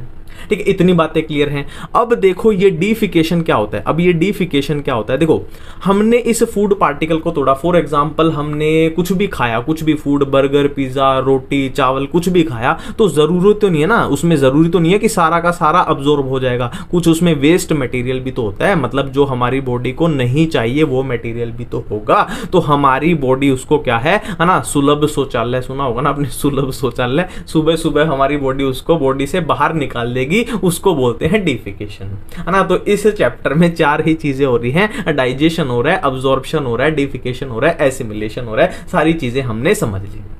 अब हम आ जाते हैं अपने टॉपिक पे। टॉपिक का नाम क्या है, अब्जॉर्प्शन। ठीक है, अब अब्जॉर्प्शन जो होनी है वो 3 तरीके से होगी, एक होगी सिंपल डिफ्यूजन, एक होगी फैसिलिटेटेड ट्रांसपोर्ट, एक होगी एक्टिव ट्रांसपोर्ट। ठीक है, अब यहां पे क्वेश्चन पूछे जाने लायक बात क्या है कि देखो यहां पे एनर्जी का यूज नहीं होता, यहां पे एनर्जी का यूज नहीं होता और यहां पे एनर्जी का यूज होता है। नाम में ही आ रहा है एक्टिव, एक्टिव मतलब एनर्जी का यूज होता है। ठीक है, अब आपको एक सवाल पूछना चाहिए कि इसमें भी एनर्जी का यूज नहीं है, इसमें भी एनर्जी का यूज नहीं है, तो इन दोनों में फर्क क्या है? तो इन दोनों में फर्क है कैरियर प्रोटीन का। देखो नाम ही है फैसिलिटेटेड, मतलब किसी ने फैसिलिटेट किया है, मतलब किसी ने सहायता की है, मदद की है। किसने मदद की है? कैरियर प्रोटीन ने मदद की है।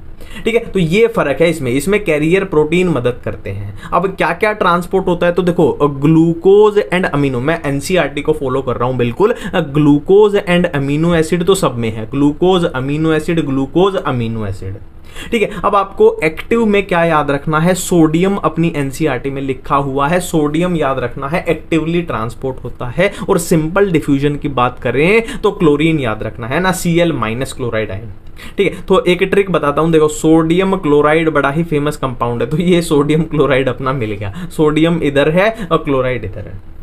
ठीक है, सिंपल है, ये अपना था। अब नेक्स्ट अपना टॉपिक है कि किस चीज की कहां पे अब्जॉर्प्शन होगी, है ना। जैसे माउथ में किस चीज की होगी, स्टमक में किस चीज की, स्मॉल इंटेस्टाइन में किस चीज की, लार्ज इंटेस्टाइन में किस चीज की। वैसे यहां से ऐसा कोई सॉलिड क्वेश्चन तो नहीं बनता है, पर फिर भी एनसीईआरटी में है तो अपने को थोड़ा करना पड़ेगा। जैसे माउथ में सर्टेन ड्रग्स की, कुछ ड्रग्स की अब्जॉर्प्शन होती है, स्टमक में वाटर की, सिंपल शुगर, एल्कोहल, ऐसी ऐसी। और ये यहाँ पे सुपर हिट क्वेश्चन एक बन सकता है, थोड़ा है ना लॉजिकल क्वेश्चन जो बन सकता है कि स्मॉल इंटेस्टाइन में मैक्सिमम अब्जॉर्प्शन ऑफ फूड होती है, स्मॉल इंटेस्टाइन में मैक्सिमम अब्जॉर्प्शन ऑफ फूड होती है, ये एक अच्छा क्वेश्चन बन गया। ठीक है, लार्ज इंटेस्टाइन की बात करें तो वाटर, ड्रग्स और मिनरल्स ऐसी ऐसी होती हैं। और लार्ज इंटेस्टाइन में हमें याद रखना पड़ेगा कि डाइजेशन की बात करें तो लार्ज इंटेस्टाइन में डाइजेशन नहीं हो रही थी, माउथ में डाइजेशन हो रही थी, स्टमक में हो रही थी और स्मॉल इंटेस्टाइन में भी हो रही थी, बट लार्ज इंटेस्टाइन में डाइजेशन नहीं होती है और अब्जॉर्प्शन तो यहां पे देखने को मिल रही है। ठीक है, मैक्सिमम अब्जॉर्प्शन कहां पे, स्मॉल इंटेस्टाइन में। ठीक है, अब आगे एसिमिलेशन क्या होता है, डिफिकेशन क्या होता है, मेरे ख्याल से हम सारा क्लियर कर चुके हैं, मेरे ख्याल से, है ना। एसिमिलेशन क्या था, डिफिकेशन क्या था, सारा क्लियर कर चुके हैं कि अब्जॉर्ब्ड सब्सटेंस, है ना, जैसे कि glucose reach to a tissue, tissue तक वो पहुंच जाते हैं और टिश्यू क्या करेगा, उनका यूटिलाइज यानी यूज करेगा, सिंपल सी बात है ना, उसका तंबू तो नहीं बनाएगा, वो यूज ही करेगा। Defecation, egestion of faeces to the outside through anal opening, है ना, एनस के थ्रू, समझ गए ना, सुलभ शौचालय। ठीक है, नेक्स्ट है प्रोटीन एनर्जी माल न्यूट्रिशन। देखो इसमें 2 बीमारियां अपने को याद रखनी है, क्या है टॉपिक, प्रोटीन एनर्जी माल न्यूट्रिशन। माल न्यूट्रिशन मतलब वही है कि कुपोषण, एक तरीके से ना, खान पान की कमी, प्रोटीन की कमी होगी और ये सब। ठीक है, अब इसमें क्या है, क्वेश्चन बनने लायक, है ना। हम तो देखो हर चीज को क्वेश्चन के नजरिए से देखेंगे क्योंकि अपने को एग्जाम देना है यार, अपने को, है ना, तो बाती फालतू चीजों से मतलब नहीं है, एग्जाम देना है, क्वेश्चन ठीक करना है। तो यहाँ पे 2 बीमारियां आएंगी अपने पास, एक क्वाशियोरकर और एक मुरास्मस। अब यहाँ पे आपको भारी कंफ्यूजन होगी, दोनों में पक्का एग्जाम में कंफ्यूजन होगी, प्रोटीन और कैलोरी के बीच में।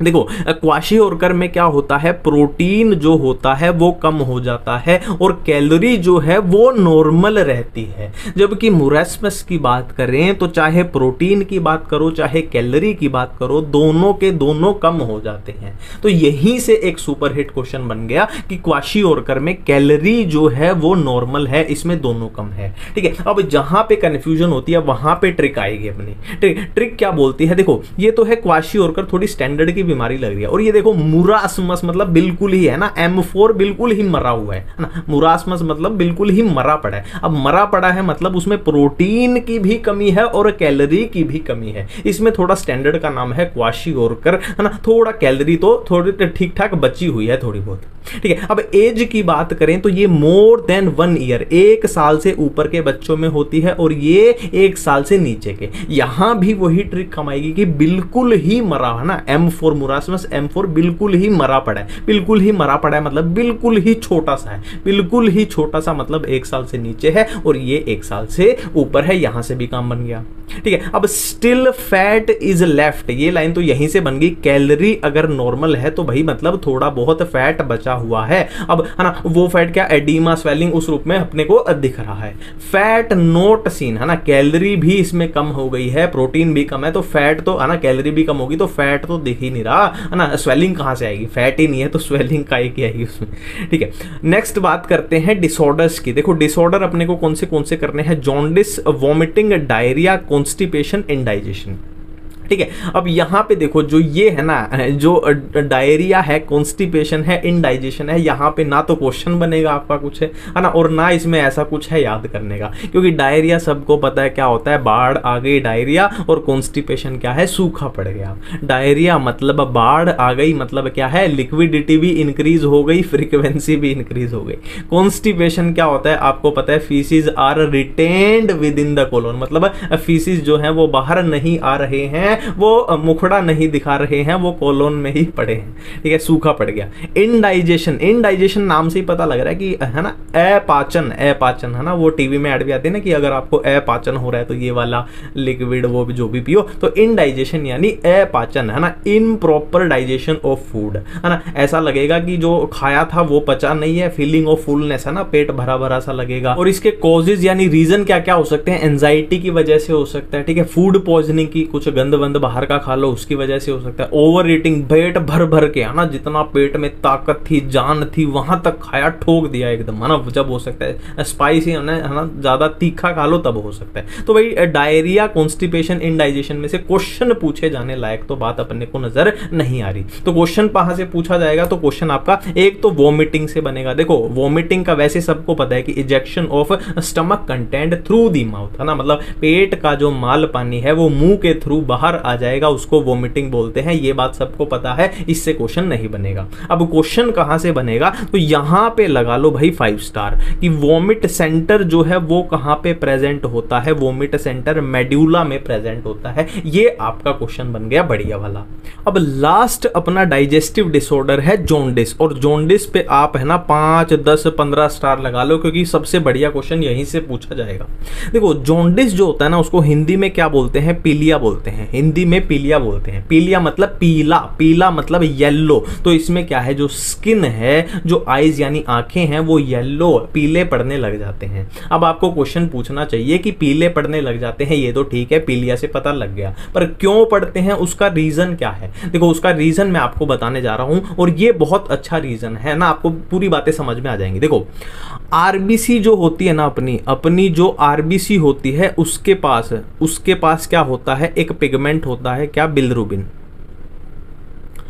आरबीसी के पास एक पिगमेंट होता है बिलिरुबिन, और बिलिरुबिन कैसे कलर का होता है, येलो कलर का होता है, सिंपल सी बात है, ठीक है। अब देखो एक दिन तो ऐसा आएगा ना, एक दिन, वैसे आरबीसी का लाइफ स्पैन भी अपने को पता होना चाहिए, 120 दिन होता है, तो 120 दिन के बाद जब ये आरबीसी डेड यानी टपक जाएगी, तो ये जो बिलिरुबिन है ना, जो कि येलो कलर का है, ये रिलीज हो जाएगा, ये ब्लड में रिलीज हो जाएगा।